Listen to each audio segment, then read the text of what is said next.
ਸਤਨਾਮ ਸ੍ਰੀ ਵਾਹਿਗੁਰੂ ਸਾਹਿਬ JIO. Gauri ਪੂਰਬੀ ਬਾਰਵਾ, Whipple ਬਸਤਰ ਕੀਤੇ ਹੈ ਪਹਿਰੇ, ਕਿਆ ਬਨ ਮਧੇ ਬਾਸਾ।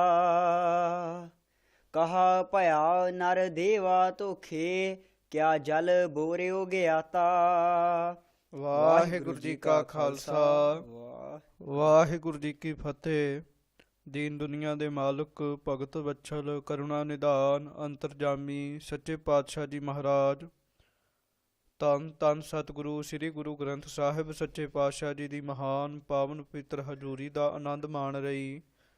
ਗੁਰੂ ਰੂਪ ਗੁਰੂ ਪਿਆਰੀ ਸਾਧ ਸੰਗਤ ਜੀਓ, ਸਤਿਗੁਰਾਂ ਦੀ ਅਪਾਰ ਬਖਸ਼ਿਸ਼ ਦੇ ਸਦਕਾ ਮਿਹਰਾਮਤ ਦੇ ਸਦਕਾ ਅਸੀਂ ਲੜੀਵਾਰ ਕਥਾ ਧੰਨ ਧੰਨ ਸਤਿਗੁਰੂ ਸ੍ਰੀ ਗੁਰੂ ਗ੍ਰੰਥ ਸਾਹਿਬ ਸੱਚੇ ਪਾਤਸ਼ਾਹ ਜੀਆਂ ਦੀ ਬੜੇ ਹੀ ਪ੍ਰੇਮ ਦੇ ਨਾਲ ਸਰਵਣ ਕਰ ਰਹੇ ਹਾਂ। ਸਤਿਗੁਰੂ ਸ੍ਰੀ ਗੁਰੂ ਗ੍ਰੰਥ ਸਾਹਿਬ ਸੱਚੇ ਪਾਤਸ਼ਾਹ ਜੀ ਦੀ ਜੋ ਲੜੀਵਾਰ ਵਿਚਾਰ ਹੈ, ਉਹ ਗੁਰੂ ਸਾਹਿਬ ਜੀ ਦੀ ਕਿਰਪਾ ਦੇ ਦੁਆਰਾ 338 ਅੰਗ ਤੱਕ ਆਪ ਜੀ ਨੇ ਸਰਵਣ ਕਰ ਲਈ ਹੈ। ਭਗਤ ਕਬੀਰ ਸਾਹਿਬ ਜੀ ਦੀ ਬਾਣੀ ਚੱਲ ਰਹੀ ਹੈ।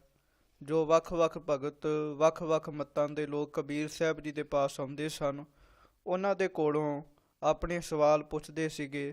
ਉਹਨਾਂ ਦੇ ਸਵਾਲਾਂ ਦਾ ਉੱਤਰ ਕਬੀਰ ਸਾਹਿਬ ਜੀ ਨੇ ਦਿੱਤਾ। ਉਹ ਉੱਤਰ ਵੀ ਸਾਧ ਸੰਗਤ ਦੀ ਬਾਣੀ ਦੇ ਰੂਪ ਵਿੱਚ ਲਿਖੇ ਗਏ। ਸੋ ਉਹ ਬਾਣੀ ਅਸੀਂ ਬੜੇ ਪ੍ਰੇਮ ਦੇ ਨਾਲ ਗੁਰਮੁਖਾਂ ਪਾਸੋਂ ਪਾਠ ਸਰਵਣ ਕਰਦੇ ਹਾਂ, ਅਰਥ ਸਰਵਣ ਕਰਦੇ ਹਾਂ। ਸੋ ਆਓ, ਸਤਿਗੁਰਾਂ ਨੇ ਜਿਤਨੀ ਕੁ ਮੱਤ ਬਖਸ਼ੀ ਹੈ ਉਸ ਅਨੁਸਾਰ ਅਸੀਂ ਇਸ ਜੋ ਸ਼ਬਦ ਹੈ ਭਗਤ ਕਬੀਰ ਸਾਹਿਬ ਜੀ ਦੀ ਜੋ ਬਾਣੀ ਹੈ ਉਸ ਦੇ ਅਰਥ ਸਰਵਣ ਕਰੀਏ ਜੀ।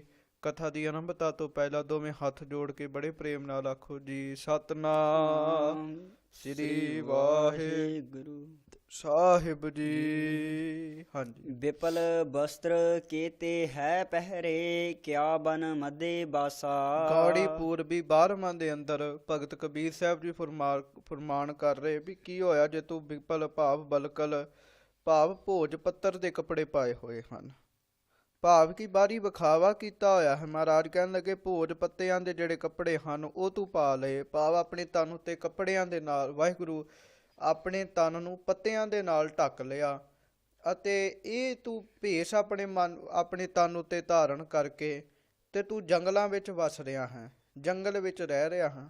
ਮਹਾਰਾਜ ਕਹਿਣ ਲੱਗੇ ਇਹਦੇ ਵਿੱਚ ਬਹੁਤੀ ਵਡਿਆਈ ਕੀ ਹੈ। ਕਹਾ ਭਇਆ ਨਰ ਦੇਵਾ ਧੋਖੇ, ਕਿਆ ਜਲ ਬੋਰਿਓ ਗਿਆਤਾ। ਮਹਾਰਾਜ ਕਹਿਣ ਲੱਗੇ ਫਿਰ ਕੀ ਹੋਇਆ ਜੇ ਤੂੰ ਦੇਵੀ ਦੇਵਤਿਆਂ ਦੇ ਅੱਗੇ ਧੂਫ ਦਿਖਾ ਕੇ ਜੋਤ ਜਗਾ ਕੇ ਧੋਖਾ ਦੇ ਰਿਹਾ, ਉਹਨਾਂ ਨੂੰ ਵੀ ਤੇ ਦੇਵਤਿਆਂ ਨੂੰ ਵੀ। ਕਹਿਣ ਲੱਗੇ ਫਿਰ ਕੀ ਹੋਇਆ, ਕਿਆ ਜਲ ਬੋਰਿਓ ਗਿਆਤਾ। ਫਿਰ ਕੀ ਹੋਇਆ ਜੇ ਤੂੰ 68 ਤੀਰਥਾਂ ਦਾ ਗਿਆਤਾ ਬਣ ਗਿਆ ਹੈ, ਉੱਥੇ ਜਾ ਜਾ ਕੇ ਇਸ਼ਨਾਨ ਕਰਦਾ ਹੈ, ਫਿਰ ਕੀ ਇਹਦੇ ਵਿੱਚ ਕਿਹੜੀ ਵਡਿਆਈ ਵਾਲੀ ਗੱਲ ਹੈ। ਜੀਅਰੇ ਜਾਹੇਗਾ ਮੈਂ ਜਾਣਾ। ਕਹਿਣ ਲੱਗੇ ਜੀਅਰੇ ਜਾਹੇਗਾ ਮੈਂ ਜਾਣਾ, ਹੇ ਜੀਵ ਮੈਂ ਜਾਣ ਲਿਆ ਹੈ ਕਿ ਇਸ ਸੰਸਾਰ ਵਿੱਚੋਂ ਮੈਂ ਚਲੇ ਜਾਣਾ ਹੈ, ਮੈਂ ਸਦਾ ਨਹੀਂ ਰਹਿਣਾ। ਅਬੇਗਤ ਸਮਝ ਆਨਾ। ਇਸ ਕਰਕੇ ਹੇ ਅਗਿਆਨ ਜੀਵ ਤੈਨੂੰ ਗਿਆਨ ਨਹੀਂ ਹੈ, ਤੂੰ ਉਹ ਅਬਿਗਤ ਵਾਹਿਗੁਰੂ ਪਰਮੇਸ਼ਰ ਨੂੰ ਸਮਝ, ਉਸ ਨੂੰ ਆਪਣੇ ਮਨ ਵਿੱਚ ਦੇਖਣਾ ਕਰ। ਜਤ ਜਤ ਦੇਖੋ ਬਹੁਰ ਨਾ ਪੇਖੋ, ਸੰਗ ਮਾਇਆ ਲਪਟਾਨਾ। ਜਿਸ ਮਾਇਆ ਨਾਲ ਤੂੰ ਚਿੰਬੜਿਆ ਪਿਆ ਹੈ, ਮਹਾਰਾਜ ਭਗਤ ਕਬੀਰ ਸਾਹਿਬ ਜੀ ਕਹਿ ਰਹੇ ਵੀ ਉਸ ਮਾਇਆ ਦੇ ਆਨੰਦ ਇੱਕ ਵਾਰ ਜਿੱਧਰ ਜਿੱਧਰ ਦੇਖੀਦਾ ਹੈ ਉਧਰ ਉਧਰ ਹੀ ਵੇਖਦਾ ਹੈ, ਪਰ ਸਮਾਂ ਪਾ ਕੇ ਫਿਰ ਉਸ ਤਰਫ ਵੇਖਣ ਵਿੱਚ ਉਹ ਆਨੰਦ ਨਹੀਂ ਆਉਂਦਾ, ਭਾਵ ਕੁਝ ਸਮੇਂ ਦਾ ਹੀ ਗਿਆਨ ਹੁੰਦਾ ਹੈ। ਰਹਾਉ ਉਹ ਆਨੰਦ ਥੋੜੇ ਚਿਰ ਦਾ ਹੁੰਦਾ ਹੈ। ਵਿਸ਼ਰਾਮ ਦੇ ਕੇ ਭਗਤ ਕਬੀਰ ਜੀ ਕਹਿ ਰਹੇ ਹਨ, ਗਿਆਨੀ ਧਿਆਨੀ ਬਹੁ ਉਪਦੇਸੀ, ਇਹੋ ਜਗ ਸਗਲੋ ਧੰਦਾ। ਭਾਈ ਕੋਈ ਗਿਆਨੀ ਬਣਿਆ ਹੋਇਆ ਹੈ, ਕੋਈ ਧਿਆਨੀ ਬਣਿਆ ਹੋਇਆ ਹੈ। ਗਿਆਨੀ ਧਿਆਨੀ ਬਣ ਕੇ ਲੋਕਾਂ ਨੂੰ ਉਪਦੇਸ਼ ਦੇ ਰਿਹਾ ਹੈ, ਪਰ ਕਹਿਣ ਲੱਗੇ ਤੇ ਸਾਰੇ ਸੰਸਾਰ ਦੇ ਹੀ ਧੰਦੇ ਹਨ। ਜੇ ਗਿਆਨ ਆਪ ਦੇ ਜੀਵਨ ਵਿੱਚ ਨਹੀਂ ਆਇਆ, ਧਿਆਨ ਆਪ ਦੇ ਜੀਵਨ ਵਿੱਚ ਨਹੀਂ ਆਇਆ, ਤੇ ਭਗਤ ਜੀ ਕਹਿ ਰਹੇ ਵੀ ਇਹੋ ਜਗ ਸਗਲੋ ਧੰਦਾ, ਇਹ ਸਾਰਾ ਜਗਤ ਦਾ ਹੀ ਧੰਦਾ ਹੈ। ਕਹਿ ਕਬੀਰ ਇੱਕ ਰਾਮ ਨਾਮ ਬਿਨ, ਇਆ ਜਗ ਮਾਇਆ ਅੰਧਾ। ਕਹਿਣ ਲੱਗੇ ਕਬੀਰ ਜੀ ਵੀ ਇੱਕ ਰਾਮ ਦੇ ਨਾਮ ਤੋਂ ਬਗੈਰ, ਇੱਕ ਵਾਹਿਗੁਰੂ ਜੀ ਦੇ ਨਾਮ ਤੋਂ ਬਗੈਰ ਆ ਜਿਤਨਾ ਵੀ ਸੰਸਾਰ ਹੈ ਨਾ, ਇਹ ਮਾਇਆ ਦੇ ਹਨੇਰ ਵਿੱਚ ਹੀ ਫਸਿਆ ਹੋਇਆ ਹੈ। ਭਾਵ ਮਾਇਆ ਵਿੱਚ ਹੀ ਫਸਿਆ ਹੋਇਆ ਹੈ। ਗੌੜੀ 12ਵਾਂ। ਗੌੜੀ ਰਾਗ ਦੇ ਅੰਦਰ ਭਗਤ ਕਬੀਰ ਸਾਹਿਬ ਜੀ ਫੁਰਮਾਨ ਕਰਦੇ ਹਨ। ਮਨ ਰੇ ਛੱਡਹੁ ਭਰਮ ਪ੍ਰਗਟ ਹੋਏ ਨਾਚਹੁ ਇਆ ਮਾਇਆ ਕੇ ਡਾਂਡੇ। ਇਹਦੇ ਬਾਰੇ ਜੋ ਮਹਾਂਪੁਰਖ ਦੱਸਦੇ ਨੇ ਵੀ ਇੱਕ ਮਨੁੱਖ ਭੇਖ ਧਾਰਨ ਕਰਕੇ ਸੰਤਾਂ ਦੀਆਂ ਮੰਡਲੀਆਂ ਵਿੱਚ ਰਹਿੰਦਾ ਸੀਗਾ। ਜਦੋਂ ਕੁਝ ਮਾਇਆ ਇਕੱਠੀ ਹੋ ਗਈ ਫਿਰ ਉਹਨੇ ਵਿਚਾਰ ਕਰ ਲਿਆ ਵੀ ਹੁਣ ਮੈਂ ਆਪਣਾ ਘਰ ਬਣਾ ਲਵਾਂ, ਹੁਣ ਆਪਣੀ ਇੱਕ ਪਤਨੀ ਵੀ ਬਣਾ ਲਵਾਂ। ਇਸ ਤਰ੍ਹਾਂ ਦਾ ਉਹਨੇ ਭਰਮ ਕੀਤਾ।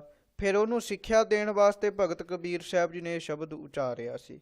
ਉਹ ਸ਼ਬਦ ਇਹ ਹੈ ਵੀ ਮਨ ਰੇ ਛਾਡੋ ਭਰਮ ਪ੍ਰਗਟ ਹੋਏ ਨਾਚਹੁ ਇਆ ਮਾਇਆ ਕੇ ਭਾਂਡੇ। ਮਹਾਰਾਜ ਕਹਿਣ ਲੱਗੇ ਭਗਤ ਕਬੀਰ ਜੀ ਵੀ ਆਪਣੇ ਮਨ ਦੇ ਭਰਮ ਨੂੰ ਛੱਡ ਦੇ, ਪ੍ਰਗਟ ਹੋ ਕੇ ਸੰਤਾਂ ਦੀ ਸੰਗਤ ਕਰ।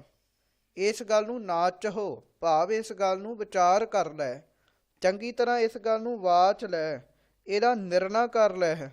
ਔਰ ਕਿਹਾ ਵੀ ਇਹ ਜਿਤਨਾ ਵੀ ਸੰਸਾਰ ਹੈ ਇਹ ਮਾਇਆ ਦਾ ਭਾਂਡਾ ਹੀ ਹੈ, ਭਾਵ ਇਸ ਸੰਸਾਰ ਵਿੱਚ ਮਾਇਆ ਹੀ ਵਰਤ ਰਹੀ ਹੈ। ਸੂਰ ਕੇ ਸਨਮੁਖ ਰਨ ਤੇ ਡਰ ਪੈ ਸਤੀ ਕੇ ਸਾਂਚੈ ਭਾਂਡੇ। ਉਹ ਕਿਹੜਾ ਸੂਰਮਾ ਹੈ ਜਿਹੜਾ ਰਣ ਵਿੱਚ ਜਾਵੇ ਤੇ ਸਨਮੁਖ ਹੋ ਕੇ ਜਾ ਕੇ ਡਰ ਜਾਵੇ? ਉਹ ਸੂਰਮਾ ਨਹੀਂ ਹੁੰਦਾ। ਭਾਈ ਜੇ ਤੇਰੇ ਕੋਲ ਮਾਇਆ ਇਕੱਠੀ ਹੋ ਹੀ ਗਈ, ਦੁਨੀਆ ਨੇ ਦੇ ਹੀ ਦਿੱਤੀ, ਤੇ ਤੂੰ ਉਸ ਮਾਇਆ ਦੇ ਚੱਕਰਾਂ ਵਿੱਚ ਕਿਉਂ ਪਿਆ ਹੋਇਆ ਹੈ? ਕਾਹਦਾ ਸੂਰਮਾ ਹੈ? ਜਿਸ ਤਰ੍ਹਾਂ ਇੱਕ ਸੂਰਮਾ ਰਣ ਵਿੱਚ ਜਾਵੇ ਤੇ ਕਹਿਣ ਲੱਗੇ ਵੀ ਲੜਨ ਤੋਂ ਬਗੈਰ ਹੀ ਡਰ ਕੇ ਘਰ ਆ ਜਾਵੇ, ਤੇਰਾ ਹਾਲ ਵੀ ਉਸੇ ਤਰ੍ਹਾਂ ਦਾ ਹੀ ਹੈ। ਭਾਵ ਇਹ ਜੇ ਮਾਇਆ ਆ ਗਈ ਤੇਰੇ ਨਾਲ ਜੂਝਣਾ ਹੈ, ਇਹਦੇ ਨਾਲ ਲੜਨਾ ਹੈ, ਇਹਦੇ ਨਾਲ ਲਪਾਏਮਾਨ ਨਹੀਂ ਹੋਣਾ।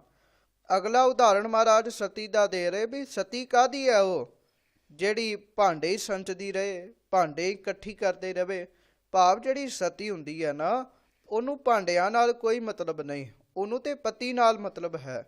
ਇਸੇ ਤਰ੍ਹਾਂ ਤੈਨੂੰ ਮਾਇਆ ਨਾਲ ਸੰਬੰਧ ਕੋਈ ਨਹੀਂ ਹੋਣਾ ਚਾਹੀਦਾ, ਤੇਰਾ ਸੰਬੰਧ ਪਰਮੇਸ਼ਰ ਨਾਲ ਹੀ ਹੋਣਾ ਚਾਹੀਦਾ ਹੈ। ਡਗਮਗ ਛਾੜ ਰੇ ਮਨ ਬੌਰਾ। ਹੇ ਬੌਰੇ ਮਨਾਂ ਵਾਲੇ ਬਾਬਲਾ ਮਨ, ਡਗਮਗ ਛੱਡ ਦੇ, ਬਾਰ-ਬਾਰ ਡੋਲਣਾ, ਥੋੜੀ ਜੀ ਮਾਇਆ ਆ ਜਾਣੀ ਡੋਲ ਜਾਣਾ, ਇਹ ਕੰਮ ਆਪਣੇ ਜੀਵਨ ਵਿੱਚੋਂ ਛੱਡ ਦੇ। ਅਬ ਤਉ ਜਰੇ ਮਰੇ ਸਿੱਧ ਪਾਈਐ ਲੀਨੋ ਹਾਥ ਸੰਧੌਰਾ। ਭਾਈ ਜਿਸ ਇਸਤਰੀ ਨੇ ਸਤੀ ਹੋਣਾ ਹੋਵੇ ਉਹ ਆਪਣੇ ਹੱਥ ਵਿੱਚ ਸੰਧੌਰਾ ਨਾਰੀਅਲ ਫੜ ਲੈਂਦੀ ਹੈ, ਫਿਰ ਉਹ ਜਰ ਕੇ ਭਾਵ ਸੜ ਕੇ ਮਰ ਕੇ ਸਿੱਧੀ ਪ੍ਰਾਪਤ ਕਰ ਲੈਂਦੀ ਹੈ, ਭਾਵ ਉਹ ਸਤੀ ਬਣ ਜਾਂਦੀ ਹੈ। ਇਹਦਾ ਮਤਲਬ ਇਹ ਨਹੀਂ ਵੀ ਗੁਰੂ ਸਾਹਿਬ ਨੇ ਸਤੀ ਪ੍ਰਥਾ ਦਾ ਮੰਡਨ ਕਰ ਰਹੇ ਵੀ ਸਤੀਆਂ ਹੋਣਾ ਚਾਹੀਦੀਆਂ ਹਨ। ਸਤੀ ਦੀ ਪਰਿਭਾਸ਼ਾ ਹੋਰ ਦਿੱਤੀ ਹੈ ਮਹਾਰਾਜ ਨੇ ਬਾਣੀ ਵਿੱਚ, ਪਰ ਇੱਥੇ ਕੇਵਲ ਮਹਾਰਾਜ ਨੇ ਇਹੋ ਹੀ ਗੱਲ ਦਾ ਜ਼ਿਕਰ ਕੀਤਾ ਵੀ ਭਾਈ ਜਿਸ ਤਰ੍ਹਾਂ ਸਤੀ ਪੱਕਾ ਆਪਣੇ ਮਨ 'ਚ ਵਿਚਾਰ ਬਣਾ ਲੈਂਦੀ ਨਾ, ਫਿਰ ਉਹ ਸਤੀ ਹੋ ਹੀ ਜਾਂਦੀ ਹੈ। ਜੇ ਤੂੰ ਰੱਬ ਦੇ ਰਸਤੇ ਤੇ ਚੱਲਣ ਦਾ ਵਿਚਾਰ ਬਣਾਇਆ ਹੀ ਹੈ ਤੇ ਫਿਰ ਪੱਕਾ ਰੱਬ ਦੇ ਰਸਤੇ ਉੱਤੇ ਚੱਲਣਾ ਕਰ। ਰਹਾਉ। ਵਿਸ਼ਰਾਮ ਦੇ ਕੇ ਭਗਤ ਕਬੀਰ ਸਾਹਿਬ ਜੀ ਫਰਮਾ ਰਹੇ ਹਨ। ਕਾਮ ਕ੍ਰੋਧ ਮਾਇਆ ਕੇ ਲੀਨੇ ਇਆ ਵਿਦ ਜਗਤ ਬੇਗੂਤਾ। ਭਾਈ ਆ ਸਾਰਾ ਜਗਤ ਕਾਮ ਦੇ ਵਿੱਚ, ਕ੍ਰੋਧ ਵਿੱਚ, ਮਾਇਆ ਕੇ ਲੀਨੇ, ਮਾਇਆ ਦਾ ਹੀ ਫੜਿਆ ਹੋਇਆ, ਕਹਿਣ ਲੱਗੇ ਮਾਇਆ ਵਿੱਚ ਫਸਿਆ ਹੋਇਆ ਹੈ।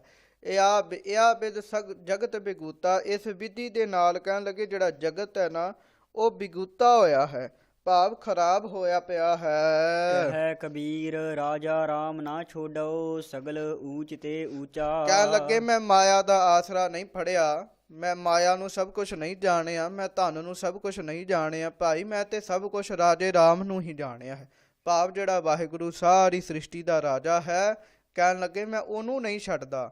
ਉਹ ਸਾਰੇ ਜੀਵਾਂ ਤੋਂ, ਸਾਰੇ ਸੰਸਾਰ ਤੋਂ, ਹਰ ਪ੍ਰਕਾਰ ਦੀ ਮਾਇਆ ਉਤੋਂ ਉੱਪਰ ਹੈ, ਉੱਚਾ ਹੈ। ਗੌੜੀ 13ਵੀਂ। ਗੌੜੀ ਦੇ ਅੰਦਰ, ਗੌੜੀ ਰਾਗ ਦੇ ਅੰਦਰ ਭਗਤ ਸਾਹਿਬ ਜੀ ਫਰਮਾਨ ਕਰ ਰਹੇ ਹਨ। ਫਰਮਾਨ ਤੇਰਾ ਸਿਰੈ ਉਪਰ ਫਿਰ ਨਾ ਕਰਤ ਵਿਚਾਰ। ਇਹ ਉੱਪਰ 12ਵਾਂ ਪਾਠ ਆਇਆ ਸੀਗਾ, ਹੁਣ 13ਵਾਂ ਪਾਠ ਆਇਆ। ਇਹਦਾ ਸਾਧ ਸੰਗਤ ਜੀ ਮਤਲਬ ਇਹੋ ਹੀ ਆ ਵੀ 13ਵੇਂ ਤਾਲ ਦੇ ਅੰਦਰ ਇਹ ਗਾਉਣੀ ਹੈ। 13ਵੇਂ ਤਾਲ ਦੇ, ਜਿਵੇਂ ਘਰ 13ਵਾਂ ਆ ਜਾਂਦਾ ਉਵੇਂ ਇੱਥੇ 13ਵੀਂ ਪਾਠ ਹੈ, ਗੌੜੀ 13ਵੀਂ। ਇਹਦਾ ਭਾਵ ਇਹੋ ਹੀ ਹੈ। ਹੁਣ ਭਗਤ ਕਬੀਰ ਸਾਹਿਬ ਜੀ ਦੱਸ ਰਹੇ ਵੀ ਹੇ ਨਿਰੰਕਾਰ, ਆਪ ਜੀ ਦਾ ਜਿਹੜਾ ਫੁਰਮਾਨ ਹੈ, ਆਪ ਜੀ ਦਾ ਜਿਹੜਾ ਹੁਕਮ ਹੈ ਉਹ ਮੇਰੇ ਸਿਰ ਮੱਥੇ ਹੈ। ਇਸ ਹੁਕਮ ਤੋਂ ਬਗੈਰ ਮੈਨੂੰ ਹੋਰ ਕੋਈ ਵੀ ਦੂਸਰਾ ਆਸਰਾ ਨਹੀਂ ਹੈ। ਤੁਹੀ ਦਰਿਆ ਤੁਹੀ ਕਰਿਆ ਤੁਝੈ ਤੇ ਨਿਸਤਾਰ। ਹੇ ਵਾਹਿਗੁਰੂ ਜੀ, ਤੁਸੀਂ ਹੀ ਦਰਿਆ ਹੋ, ਭਾਵ ਦਰਿਆ ਹੋ, ਤੁਸੀਂ ਹੀ ਕਰਿਆ ਹੋ, ਭਾਵ ਤੁਸੀਂ ਹੀ ਮਲਾਹ ਹੋ, ਦਰਿਆ ਵਿੱਚੋਂ ਤਾਰਨ ਵਾਲੇ। ਤੁਝੈ ਤੇ ਨਿਸਤਾਰ, ਸਾਡਾ ਨਿਸਤਾਰਾ ਤੇ ਹੇ ਵਾਹਿਗੁਰੂ ਜੀ ਤੁਹਾਡੇ ਉੱਤੋਂ ਤੁਹਾਡੇ ਰਾਹੀਂ ਹੀ ਹੋਣਾ ਹੈ। ਬੰਦੇ ਬੰਦਗੀ ਇਖਤਿਆਰ ਹੇ ਬੰਦੇ, ਹੇ ਮਨੁੱਖ, ਤੂੰ ਬੰਦਗੀ ਨੂੰ ਇਖਤਿਆਰ ਕਰਨਾ ਕਰ, ਬੰਦਗੀ ਨੂੰ ਆਪਣੇ ਜੀਵਨ ਵਿੱਚ ਧਾਰਨ ਕਰਨਾ ਕਰ। ਭਾਵ ਪਰਮੇਸ਼ਰ ਦੇ ਨਾਮ ਨੂੰ ਆਪਣੇ ਜੀਵਨ ਵਿੱਚ ਧਾਰ ਕੇ ਆਪਣੇ ਜੀਵਨ ਨੂੰ ਉੱਚਾ ਤੇ ਸੁੱਚਾ ਰੱਖਣਾ ਕਰ। ਸਾਹਿਬ ਰੋਸ ਧਰੋ ਕੇ ਪਿਆਰ ਹੇ ਸਾਹਿਬ, ਫਿਰ ਤੂੰ ਭਾਵੇਂ ਰੋਸ ਰੱਖ ਤੇ ਭਾਵੇਂ ਪਿਆਰ ਰੱਖ, ਪਰ ਅਸੀਂ ਤੇ ਤੇਰੀ ਬੰਦਗੀ ਹੀ ਕਰਨੀ ਹੈ। ਰਹਾਉ ਵਿਸ਼ਰਾਮ ਦੇ ਕੇ ਭਗਤ ਕਬੀਰ ਸਾਹਿਬ ਜੀ ਫਰਮਾਨ ਕਰ ਰਹੇ ਹਨ। ਨਾਮ ਤੇਰਾ ਆਧਾਰ ਮੇਰਾ ਜਿਉ ਫੂਲ ਜਈ ਹੈ ਨਾਰ ਕਹਿਣ ਲੱਗੇ ਹੇ ਵਾਹਿਗੁਰੂ ਜੀ ਤੁਹਾਡਾ ਨਾਮ ਹੀ ਮੇਰਾ ਆਧਾਰ ਹੈ, ਮੇਰਾ ਆਸਰਾ ਹੈ। ਜਿਸ ਤਰ੍ਹਾਂ ਸਾਧ ਸੰਗਤ ਜੀ ਇੱਕ ਨਾਰ ਨੂੰ ਭਾਵ ਇੱਕ ਟਾਹਣੀ ਨੂੰ ਪਾਣੀ ਦਾ ਆਸਰਾ ਹੁੰਦਾ ਹੈ ਨਾ, ਉਹਨੂੰ ਪਾਣੀ ਮਿਲੇ ਤੇ ਉਹ ਫੁੱਲ ਜਾਂਦੀ ਹੈ। ਔਰ ਜਿਸ ਤਰ੍ਹਾਂ ਇੱਕ ਮਾਂ ਨੂੰ, ਇੱਕ ਨਾਰ ਨੂੰ ਕਹਿਣ ਲੱਗੇ ਆਪਣੇ ਪੁੱਤਰ ਦਾ ਆਸਰਾ ਹੁੰਦਾ ਹੈ, ਉਹ ਪੁੱਤਰ ਨੂੰ ਵੇਖ ਕੇ ਫੁੱਲਦੀ ਰਹਿੰਦੀ ਹੈ, ਉਹਨੂੰ ਆਸਰਾ ਜੋ ਪੁੱਤਰ ਦਾ ਹੈ। ਕਹਿਣ ਲੱਗੇ ਹੇ ਵਾਹਿਗੁਰੂ ਜੀ ਸਾਨੂੰ ਤੁਹਾਡੇ ਨਾਮ ਦਾ ਹੀ ਆਸਰਾ ਹੈ। ਕਹੈ ਕਬੀਰ ਗੁਲਾਮ ਘਰ ਕਾ ਜਿਆਏ ਭਾਵੈ ਮਾਰ ਭਗਤ ਕਬੀਰ ਸਾਹਿਬ ਜੀ ਕਹਿ ਰਹੇ ਹੇ ਵਾਹਿਗੁਰੂ ਜੀ, ਹੇ ਰਾਮ ਜੀ, ਮੈਂ ਤੁਹਾਡੇ ਘਰ ਦਾ ਗੁਲਾਮ ਹਾਂ, ਭਾਵ ਤੁਹਾਡਾ ਦਾਸ ਹਾਂ, ਤੇ ਫਿਰ ਮਰਜ਼ੀ ਤੁਹਾਡੀ ਹੈ, ਤੁਸੀਂ ਮੈਨੂੰ ਜਿੰਦਾ ਰੱਖਣਾ ਹੈ ਜਾਂ ਮਾਰਨਾ ਹੈ, ਇਹ ਸਭ ਆਪ ਜੀ ਦਾ ਹੀ ਹੁਕਮ ਹੈ। ਗੌੜੀ ਗੌੜੀ ਦਾਗ ਦੇ ਅੰਦਰ ਭਗਤ ਜੀ ਫਰਮਾ ਰਹੇ ਹਨ। ਲੱਖ 84 ਜੀ ਜੂਨ ਮਹਿ ਭ੍ਰਮਤ ਨੰਦ ਬਹੁ ਠਾਕੁਰੇ ਨੰਦ ਭਾਵ ਸ਼੍ਰੀ ਕ੍ਰਿਸ਼ਨ ਜੀ ਦੇ ਪਿਤਾ ਜੀ, ਇਹਦੇ ਬਾਰੇ ਦੱਸਿਆ ਵੀ ਉਹ ਲੱਖਾਂ 84 ਜੂਨੀਆਂ ਵਿੱਚ ਭਟਕਦੇ ਰਹੇ, ਬੰਦਗੀ ਕਰਦੇ ਰਹੇ। ਅਖੀਰ ਲੱਖਾਂ 84 ਜੂਨਾਂ ਵਿੱਚ ਭਟਕਦੇ ਜਦੋਂ ਉਹ ਥੱਕ ਗਏ। ਭਗਤ ਹੇਤ ਅਵਤਾਰ ਲਿਓ ਹੈ ਬਾਗ ਭਾਗ ਬੜੋ ਬਪੁਰਾ ਕੋਰੇ ਫੇਰ ਸਾਧ ਸੰਗਤ ਜੀ ਉਹਨਾਂ ਦੇ ਘਰ ਨੰਦ ਗਵਾਲਿਆਂ ਦੇ ਘਰ ਵਿੱਚ ਪੈਦਾ ਹੋਇਆ। ਉਹਨਾਂ ਦੇ ਘਰ ਵਿੱਚ ਫਿਰ ਕ੍ਰਿਸ਼ਨ ਜੀ ਨੇ ਭਗਤੀ ਨੂੰ ਵਿਸਥਾਰ ਕਰਨ ਵਾਸਤੇ, ਭਗਤੀ ਨੂੰ ਪ੍ਰਗਟਾਉਣ ਵਾਸਤੇ ਕ੍ਰਿਸ਼ਨ ਜੀ ਨੇ ਉਸੇ ਨੰਦ ਦੇ ਘਰ ਵਿੱਚ ਜਨਮ ਲਿਆ ਜਿਸ ਨੰਦ ਦੇ ਵੱਡੇ ਭਾਗ ਸਨ। ਤੁਮ ਜੋ ਕਹਤ ਹਉ ਨੰਦ ਕੋ ਨੰਦਨ ਨੰਦ ਸੋ ਨੰਦਨ ਕਾ ਕੋਰੇ ਕਹਿਣ ਲੱਗੇ ਤੁਸੀਂ ਜੋ ਕਹਿ ਰਹੇ ਹੋ ਇਸ ਸੰਸਾਰ ਦੇ ਲੋਕਾਂ ਨੂੰ ਇਹ ਗੱਲ ਆਖੀ, ਤੁਸੀਂ ਜੋ ਕ੍ਰਿਸ਼ਨ ਮਹਾਰਾਜ ਜੀ ਨੂੰ ਬਾਬੇ ਨੰਦ ਦਾ ਨੰਦਨ ਕਹਿੰਦੇ ਹੋ, ਉਹਨਾਂ ਦਾ ਪੁੱਤਰ ਕਹਿੰਦੇ ਹੋ, ਅਸੀਂ ਤੁਹਾਡੇ ਪਾਸੋਂ ਇਹ ਪੁੱਛਦੇ ਹਾਂ ਕਿ ਬਾਬਾ ਨੰਦ ਕਿਸ ਦਾ ਪੁੱਤਰ ਹੈ। ਵੱਡੀ ਗੱਲ ਤੇ ਹੈ ਨਾ, ਤੁਸੀਂ ਕ੍ਰਿਸ਼ਨ ਜੀ ਨੂੰ ਕਹੀ ਜਾਂਦੇ ਹੋ ਵੀ ਇਹ ਨੰਦ ਦਾ ਪੁੱਤਰ ਹੈ, ਇਹ ਪੁੱਛ ਰਹੇ ਆ ਵੀ ਨੰਦ ਗਾਂ ਕਿਹਦਾ ਪੁੱਤਰ ਹੈ। ਭਾਵ ਕਿ ਜੋ ਤੁਸੀਂ ਨੰਦ ਨੂੰ ਕਿਸੇ ਦਾ ਪੁੱਤਰ ਨਾ ਮੰਨੋਗੇ, ਭਾਵ ਸੁੱਤੇ ਸਿੱਧ ਪ੍ਰਕਾਸ਼ ਹੋਇਆ ਮੰਨੋ। ਇਹਦਾ ਭਾਵ ਇਹ ਹੈ ਵੀ ਜੁੜੋ ਉਸ ਪਰਮੇਸ਼ਰ ਦੇ ਨਾਲ ਹੀ। ਤੁਸੀਂ ਕ੍ਰਿਸ਼ਨ ਜੀ ਨਾਲ ਜੁੜ ਰਹੇ ਹੋ, ਗਾਂ ਉਹਦੇ ਬਾਪ ਦਾ ਸਤਿਕਾਰ ਕਰ ਰਹੇ ਹੋ, ਫਿਰ ਉਹਦੇ ਬਾਪ ਦਾ ਸਤਿਕਾਰ ਕਰੋਗੇ, ਫਿਰ ਉਹਦੇ ਬਾਪ ਦਾ ਕਿੰਨਿਆਂ ਕੁ ਦਾ ਸਤਿਕਾਰ ਕਰ ਲਓਗੇ। ਸਾਰੇ ਜੀ ਵੀ ਆਦਰਯੋਗ ਨੇ। ਕਹਿਣ ਲੱਗੇ ਸਭ ਤੋਂ ਵੱਡਾ ਪਰਮੇਸ਼ਰ ਹੈ, ਸਾਰੇ ਜੀਵ ਉਹਦੇ ਹੀ ਨੰਦ ਹਨ, ਉਹਦੇ ਹੀ ਪੁੱਤਰ ਹਨ। ਤਰਨ ਆਕਾਸ਼ ਦਸੋ ਦਿਸ ਨਾਹੀ ਤਬ ਇਹੋ ਨੰਦ ਕਹਾ ਥੋਰੀ ਕਹਿਣ ਲੱਗੇ ਜਦੋਂ ਆਕਾਸ਼ ਨਹੀਂ ਸੀ, ਜਦੋਂ ਧਰਤੀ ਨਹੀਂ ਸੀ, ਜਦੋਂ ਦਸ਼ਾਂ ਦਿਸ਼ਾਵਾਂ ਨਹੀਂ ਸਨ, ਉਦੋਂ ਇਹ ਨੰਦ ਕਿੱਥੇ ਸੀ। ਰਹਾਉ ਰਹਾਉ ਵਿਸ਼ਰਾਮ ਦੇ ਕੇ ਭਗਤ ਕਬੀਰ ਸਾਹਿਬ ਜੀ ਫਰਮਾਨ ਕਰਦੇ ਹਨ। ਸੰਕਟ ਨਹੀਂ ਪਰੈ ਜੂਨ ਨਹੀਂ ਆਵੈ ਨਾਮ ਨਿਰੰਜਨ ਜਾ ਕੋਰੇ ਭਾਈ ਮੇਰਾ ਮਾਲਕ ਨਿਰੰਜਨ ਹੈ, ਜਿਹਨੂੰ ਕੋਈ ਸੰਕਟ ਨਹੀਂ ਪੈਂਦਾ, ਜਿਹੜਾ ਜੋਨ ਵਿੱਚ ਨਹੀਂ ਆਉਂਦਾ, ਜਿਹੜਾ ਮਰਦਾ ਨਹੀਂ, ਜਿਹੜਾ ਜੰਮਦਾ ਨਹੀਂ, ਜਿਹਦਾ ਨਾਮ ਨਿਰੰਜਨ ਹੈ। ਕਬੀਰ ਕੋ ਸੁਆਮੀ ਐਸੋ ਠਾਕੁਰ ਜਾ ਕੈ ਮਾਈ ਨਾ ਬਾਪੂਰੇ ਕਹਿਣ ਲੱਗੇ ਮੇਰਾ ਤੇ ਮਾਲਕ ਉਹ ਹੈ, ਮੇਰਾ ਠਾਕੁਰ ਇਹੋ ਜਿਹਾ ਜਿਹਦੀ ਨਾ ਹੀ ਮਾਂ ਹੈ ਤੇ ਜਿਹਦਾ ਨਾ ਹੀ ਬਾਪ ਹੈ, ਜਿਹਨੂੰ 10ਵੇਂ ਪਾਤਸ਼ਾਹ ਵੀ ਬਾਣੀ ਵਿੱਚ ਕਹਿੰਦੇ ਨੇ ਨਾ ਤਤ ਹੈ, ਨਾ ਮਤ ਹੈ, ਨਾ ਜਤ ਹੈ, ਨਾ ਪਤ ਹੈ। ਵਾਹਿਗੁਰੂ ਪਰਮੇਸ਼ਰ ਜਿਹੜਾ ਹੈ ਉਹ ਮਾਂ ਤੋਂ ਰਹਿਤ ਹੈ, ਉਹ ਬਾਪ ਤੋਂ ਰਹਿਤ ਹੈ, ਉਹ ਜੂਨਾਂ ਵਿੱਚ ਨਹੀਂ ਆਉਂਦਾ। ਭਾਈ ਉਹਦੇ ਨਾਲ ਜੁੜਨਾ ਕਰੋ। ਗੌੜੀ ਦੇ ਅੰਦਰ, ਗੌੜੀ ਰਾਗ ਦੇ ਅੰਦਰ ਕਬੀਰ ਸਾਹਿਬ ਜੀ ਫਰਮਾ ਰਹੇ ਹਨ। ਨਿੰਦੋ ਮੋਹ ਕਉ ਲੋਗ ਨਿੰਦੋ ਇਸ ਗੱਲ ਸੁਣ ਕੇ ਭਗਤ ਕਬੀਰ ਸਾਹਿਬ ਜੀ ਦੀ ਲੋਕ ਨਿੰਦਾ ਵੀ ਕਰਨ ਲੱਗ ਪਏ ਵੀ ਕਬੀਰ ਸਾਹਿਬ ਕਿਹੋ ਜਿਹੀਆਂ ਗੱਲਾਂ ਕਰਨ ਲੱਗ ਪੈਂਦੇ ਨੇ। ਪਰ ਕਬੀਰ ਸਾਹਿਬ ਕਹਿਣ ਲੱਗੇ ਦੁਨੀਆ ਦੇ ਲੋਕੋ ਮੈਨੂੰ ਨਿੰਦੋ, ਤੁਹਾਡਾ ਨਿੰਦਣਾ ਮੈਨੂੰ ਬਣਦਾ ਹੈ, ਤੁਸੀਂ ਬੇਸ਼ੱਕ ਮੈਨੂੰ ਨਿੰਦਣਾ ਕਰੋ। ਨਿੰਦਾ ਜਨ ਕਉ ਖਰੀ ਪਿਆਰੀ ਭਾਈ ਜਿਹੜੀ ਇਹ ਨਿੰਦਾ ਹੈ ਨਾ, ਇਹ ਜਨ ਨੂੰ ਭਾਵ ਮੈਨੂੰ ਦਾਸ ਨੂੰ ਬੜੀ ਪਿਆਰੀ ਲੱਗਦੀ ਹੈ, ਬੜੀ ਚੰਗੀ ਲੱਗਦੀ ਹੈ। ਨਿੰਦਾ ਬਾਪ ਨਿੰਦਾ ਮਹਤਾਰੀ। ਕਿਉਂ? ਨਿੰਦਾ ਹੀ ਤੇ ਬਾਪ ਹੈ ਮੇਰੀ, ਨਿੰਦਾ ਹੀ ਤੇ ਮਹਤਾਰੀ ਭਾਵ ਮਾਂ ਹੈ। ਜਿਸ ਤਰ੍ਹਾਂ ਬਾਪ ਬੱਚਿਆਂ ਨੂੰ ਪਾਲਦਾ ਹੈ ਨਾ, ਉਸ ਤਰ੍ਹਾਂ ਨਿੰਦਾ ਵੀ ਆਪਣੇ ਬੱਚਿਆਂ ਨੂੰ ਪਾਲਦੀ ਹੈ। ਭਾਵ ਜਿਹਦੀ ਨਿੰਦਾ ਹੋ ਰਹੀ ਹੁੰਦੀ ਹੈ ਨਾ, ਉਹ ਮਨੁੱਖ ਚੜ੍ਹਦੀ ਕਲਾ ਵਿੱਚ ਹੀ ਜਾਂਦਾ ਹੈ। ਬਾਪ ਦੇ ਹੁੰਦਿਆਂ ਬੱਚਾ ਚੜ੍ਹਦੀ ਕਲਾ ਵਿੱਚ ਜਾਂਦਾ ਹੈ ਨਾ, ਨਿੰਦਾ ਦੇ ਹੁੰਦਿਆਂ ਵੀ ਬੱਚਾ ਚੜ੍ਹਦੀ ਕਲਾ ਵਿੱਚ ਹੀ ਜਾਂਦਾ ਹੈ, ਮਨੁੱਖ ਚੜ੍ਹਦੀ ਕਲਾ ਵਿੱਚ ਜਾਂਦਾ ਹੈ। ਨਿੰਦਾ ਕਰਨ ਵਾਲਾ ਮਨੁੱਖ ਜਿਹਦੀ ਨਿੰਦਾ ਕਰ ਰਿਹਾ, ਉਹਦੇ ਪਾਪ ਆਪਣੇ ਸਿਰ ਤੇ ਲਈ ਜਾਂਦਾ ਹੈ। ਨਿੰਦਾ ਮਹਤਾਰੀ, ਨਿੰਦਾ ਮਾਂ ਦੀ ਨਿਆਈ ਹੈ। ਕਿਉਂ? ਜਿਸ ਤਰ੍ਹਾਂ ਮਾਂ ਆਪਣੇ ਹੱਥ ਦੇ ਨਾਲ ਬੱਚੇ ਦਾ ਮਲ ਮੂਤਰ ਸਾਫ਼ ਕਰਦੀ ਹੈ ਨਾ, ਇਸੇ ਤਰ੍ਹਾਂ ਜਿਹੜੇ ਪਾਪ ਰੂਪੀ ਮਲ ਮੂਤਰ ਹੈ ਨਾ, ਇਹ ਵੀ ਨਿੰਦਾ ਮਨੁੱਖ ਦੇ ਸਾਫ਼ ਕਰਦੀ ਹੈ। ਇੱਥੋਂ ਤੱਕ ਨਿੰਦਕ ਨੂੰ ਬੜਾ ਉੱਤਮ ਦੱਸਿਆ ਕਬੀਰ ਜੀ ਨੇ। ਉਹਦਾ ਕਾਰਨ ਕੀ ਹੈ? ਮਾਂ ਤੇ ਹੱਥ ਦੇ ਨਾਲ ਮਨੁੱਖ ਦਾ ਮਲ ਮੂਤਰ ਚੁੱਕਦੀ ਹੈ, ਪਰ ਜਿਹੜਾ ਨਿੰਦਕ ਹੈ ਨਾ, ਉਹ ਆਪਣੀ ਜ਼ੁਬਾਨ ਦੇ ਨਾਲ ਹੀ ਸਾਧ ਸੰਗਤ ਜੀ ਉਹ ਜੀਵ ਦਾ ਮਲ ਮੂਤਰ ਭਾਵ ਪਾਪ ਖਤਮ ਕਰੀ ਜਾਂਦਾ ਹੈ। ਇਸ ਕਰਕੇ ਕਹਿਣ ਲੱਗੇ ਭਾਈ ਨਿੰਦਾ ਹੀ ਮੇਰੀ ਬਾਪ ਹੈ, ਨਿੰਦਾ ਹੀ ਮੇਰੀ ਮਾਂ ਹੈ। ਰਹਾਉ। ਵਿਸ਼ਰਾਮ ਦੇ ਕੇ ਭਗਤ ਜੀ ਫਰਮਾ ਰਹੇ ਹਨ, ਨਿੰਦਾ ਹੋਏ ਤਾਂ ਬੈਕੁੰਠ ਜਾਈਐ। ਭਾਈ ਜਿਸ ਮਨੁੱਖ ਦੀ ਨਿੰਦਾ ਹੋਵੇ, ਭਾਵ ਨਿੰਦਾ ਹੋਵੇ, ਤਾਂ ਬੈਕੁੰਠ ਨੂੰ ਜਾਣਾ ਚਾਹੀਦਾ ਹੈ, ਭਾਵ ਫਿਰ ਸਵਰਗ ਵਿੱਚ ਵਾਸਾ ਮਿਲਦਾ ਹੈ। ਨਾਮ ਪਦਾਰਥ ਮਨ ਹੈ ਵਸਾਈਐ। ਪਰ ਕਿਵੇਂ? ਜਦੋਂ ਨਾਮ ਪਦਾਰਥ ਨੂੰ ਮਨਹਿ ਵਸਾ ਲਿਆ ਜਾਵੇ। ਕਿਉਂਕਿ ਇੱਕ ਨਾਮ ਜਪ ਰਿਹਾ ਹੋਵੇ, ਉਹਦੀ ਨਿੰਦਾ ਹੋ ਰਹੀ ਹੋਏ, ਫਿਰ ਉਹਦੇ ਜਿਹੜੇ ਪਾਪ ਨੇ ਨਾ, ਉਹ ਵੀ ਛੇਤੀ ਖਤਮ ਹੋ ਜਾਂਦੇ। ਇੱਕ ਤੇ ਉਹ ਨਾਮ ਜਪ ਰਿਹਾ, ਦੂਜੀ ਉਹਦੀ ਨਿੰਦਾ ਹੋ ਰਹੀ, ਫਿਰ ਪਾਪ ਛੇਤੀ ਖਤਮ ਹੋ ਜਾਂਦੇ ਨੇ। ਮਨ ਵਿੱਚ ਨਾਮ ਵਸਿਆ ਹੋਵੇ, ਨਿੰਦਾ ਹੋਵੇ, ਫਿਰ ਭਾਈ ਬੈਕੁੰਠ ਨੂੰ ਹੀ ਜਾਈਦਾ ਹੈ। ਹਿਰਦੈ ਸੁਧ ਜੋ ਨਿੰਦਾ ਹੋਈ। ਹਾਂ, ਜਦੋਂ ਮਨੁੱਖ ਦੀ ਨਿੰਦਾ ਹੁੰਦੀ ਹੈ, ਫਿਰ ਹਿਰਦਾ ਸ਼ੁੱਧ ਹੋ ਜਾਂਦਾ ਹੈ, ਭਾਵ ਅੰਦਰ ਦੇ ਪਾਪ ਦੂਰ ਹੋਣ ਲੱਗ ਪੈਂਦੇ ਹਨ। ਹਮਰੇ ਕਪੜੇ ਨਿੰਦਕ ਧੋਏ। ਭਾਈ ਸਾਡੇ ਮੈਲ ਰੂਪੀ, ਸਾਡੇ ਅਵਗੁਣਾਂ ਦੀ ਮੈਲ ਰੂਪੀ ਜਿਹੜੇ ਕੱਪੜੇ ਨੇ ਨਾ, ਉਹ ਨਿੰਦਾ ਕਰਨ ਵਾਲਾ ਸਾਡੇ ਧੋਂਦਾ ਹੈ।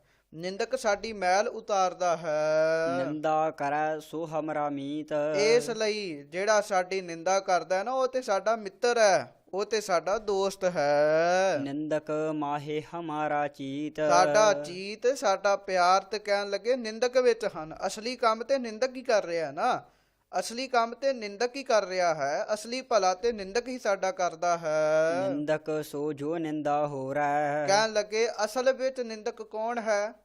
ਜਿਹੜਾ ਨਿੰਦਾ ਕਰਨ ਤੋਂ ਆਪਣੇ ਆਪ ਨੂੰ ਰੋਕਦਾ ਹੈ। ਵਾਹਿਗੁਰੂ ਜਿਹੜਾ ਕਹਿੰਦਾ ਮੇਰੀ ਨਿੰਦਾ ਨਾ ਕਰੋ, ਉਹ ਅਸਲ ਵਿੱਚ ਨਿੰਦਕ ਹੈ। ਉਹਨੂੰ ਜ਼ਿਆਦਾ ਡਰ ਲੱਗਾ ਰਹਿੰਦਾ ਨਿੰਦਕ ਤੋਂ। ਨਿੰਦਕ ਸੋ ਜੋ ਨਿੰਦਾ ਹੋ ਰਿਹਾ, ਜਿਹੜਾ ਨਿੰਦਾ ਨੂੰ ਹੋਰਦਾ ਹੈ, ਰੋਕਦਾ ਹੈ, ਉਹ ਅਸਲੀ ਨਿੰਦਕ ਹੈ। ਹਮਰਾ ਜੀਵਨ ਨਿੰਦਕ ਲੋਰਾ। ਬਲਕਿ ਸਾਡਾ ਤੇ ਆਤਮਿਕ ਜੀਵਨ ਨਿੰਦਕ ਨੂੰ ਚਾਹੀਦਾ ਹੈ। ਭਾਵ ਨਿੰਦਕ ਇਹੋ ਹੀ ਚਾਹੁੰਦਾ ਵੀ ਸਾਡਾ ਆਤਮਿਕ ਜੀਵਨ ਬਣ ਜਾਏ। ਉਹ ਨਿੰਦਾ ਕਰੀ ਜਾਂਦਾ ਹੈ, ਸਾਡਾ ਨਾਮ ਜਪਣ ਨੂੰ ਜੀ ਕਰੀ ਜਾਂਦਾ, ਸਾਡੇ ਪਾਪ ਧੁੱਪੀ ਜਾਂਦੇ ਨੇ, ਸਾਡਾ ਆਤਮਿਕ ਜੀਵਨ ਵਧੀਆ ਹੋਈ ਜਾਂਦਾ ਹੈ। ਇਸ ਕਰਕੇ ਸਾਡਾ ਜਿਹੜਾ ਜੀਵਨ ਹੈ ਨਾ, ਉਹ ਨਿੰਦਕ ਚਾਹੁੰਦਾ ਹੀ ਇਹੋ ਹੈ ਵੀ ਇਹਨਾਂ ਦਾ ਆਤਮਿਕ ਜੀਵਨ ਬਣ ਜਾਵੇ। ਨਿੰਦਾ ਹਮਰੀ ਪ੍ਰੇਮ ਪਿਆਰ। ਇਸ ਲਈ ਭਾਈ ਨਿੰਦਾ ਨਾਲ ਸਾਨੂੰ ਬੜਾ ਪ੍ਰੇਮ ਹੈ, ਨਿੰਦਾ ਨਾਲ ਸਾਨੂੰ ਬੜਾ ਪਿਆਰ ਹੈ। ਨਿੰਦਾ ਹਮਰਾ ਕਰੈ ਉਧਾਰ। ਕਿਉਂ? ਜਿੰਨੀ ਸਾਡੀ ਨਿੰਦਾ ਹੋਏਗੀ, ਉਹਨਾਂ ਸਾਡਾ ਭਲਾ ਹੋਏਗਾ। ਇੱਥੋਂ ਤੱਕ ਵੀ ਨਿੰਦਾ ਹੀ ਤੇ ਸਾਡਾ ਉਧਾਰ ਕਰਦੀ ਹੈ। ਜਨ ਕਬੀਰ ਕਉ ਨਿੰਦਾ ਸਾਰ। ਕਹਿਣ ਲੱਗੇ ਮੈਨੂੰ ਤੇ ਨਿੰਦਾ ਦਾ ਹੀ ਸਾਰ ਹੈ, ਭਾਵ ਨਿੰਦਾ ਮੇਰੇ ਵਾਸਤੇ ਸ੍ਰੇਸ਼ਟ ਹੈ। ਮੇਰੀ ਜਿੰਨੀ ਨਿੰਦਾ ਕਰੋਗੇ, ਮੇਰਾ ਓਨਾ ਹੀ ਭਲਾ ਹੋਵੇਗਾ। ਨਿੰਦਕ ਡੂਬਾ ਹਮ ਉਤਰੇ ਪਾਰ। ਨਿੰਦਕ ਜਿਹੜਾ ਨਿੰਦਾ ਕਰਦਾ ਰਹਿੰਦਾ ਹੈ, ਉਹ ਡੁੱਬ ਜਾਂਦਾ ਹੈ, ਸਾਡੇ ਪਾਪ ਉਹ ਲੈ ਲੈਂਦਾ ਹੈ, ਤੇ ਉਹਦੀ ਬਦੌਲਤ ਫਿਰ ਅਸੀਂ ਸੰਸਾਰ ਰੂਪੀ ਸਮੁੰਦਰ ਤੋਂ ਤਰ ਜਾਂਦੇ ਹਾਂ ਭਾਈ। ਇਸ ਕਰਕੇ ਨਿੰਦਾ ਹੋਣੀ ਚਾਹੀਦੀ ਹੈ। ਲੋਗੋ ਕਰੋ ਮੇਰੀ ਨਿੰਦਾ, ਕਰੋ ਮੇਰੀ ਨਿੰਦਾ, ਕਰੋ ਮੇਰੀ ਨਿੰਦਾ। ਇਸ ਤਰ੍ਹਾਂ 3 ਵਾਰ ਭਗਤ ਕਬੀਰ ਸਾਹਿਬ ਜੀ ਨੇ ਇਸ ਸ਼ਬਦ ਵਿੱਚ ਨਿੰਦਾ ਕਰਨ ਵਾਲਿਆਂ ਨੂੰ ਬੁਰਾ ਆਖਿਆ ਹੈ। ਇਹਦਾ ਭਾਵ ਇਹ ਨਹੀਂ ਵੀ ਅਸੀਂ ਨਿੰਦਾ ਕਰਨੀ ਸ਼ੁਰੂ ਕਰ ਦੇਣੀ, ਇਹ ਵੀ ਗੱਲ ਕਹਿਣੀ ਜ਼ਰੂਰੀ ਹੈ। ਇਹਦਾ ਭਾਵ ਇਹ ਹੈ ਵੀ ਨਿੰਦਾ ਕਰਨ ਤੋਂ ਬਚਣਾ ਹੈ ਅਸੀਂ।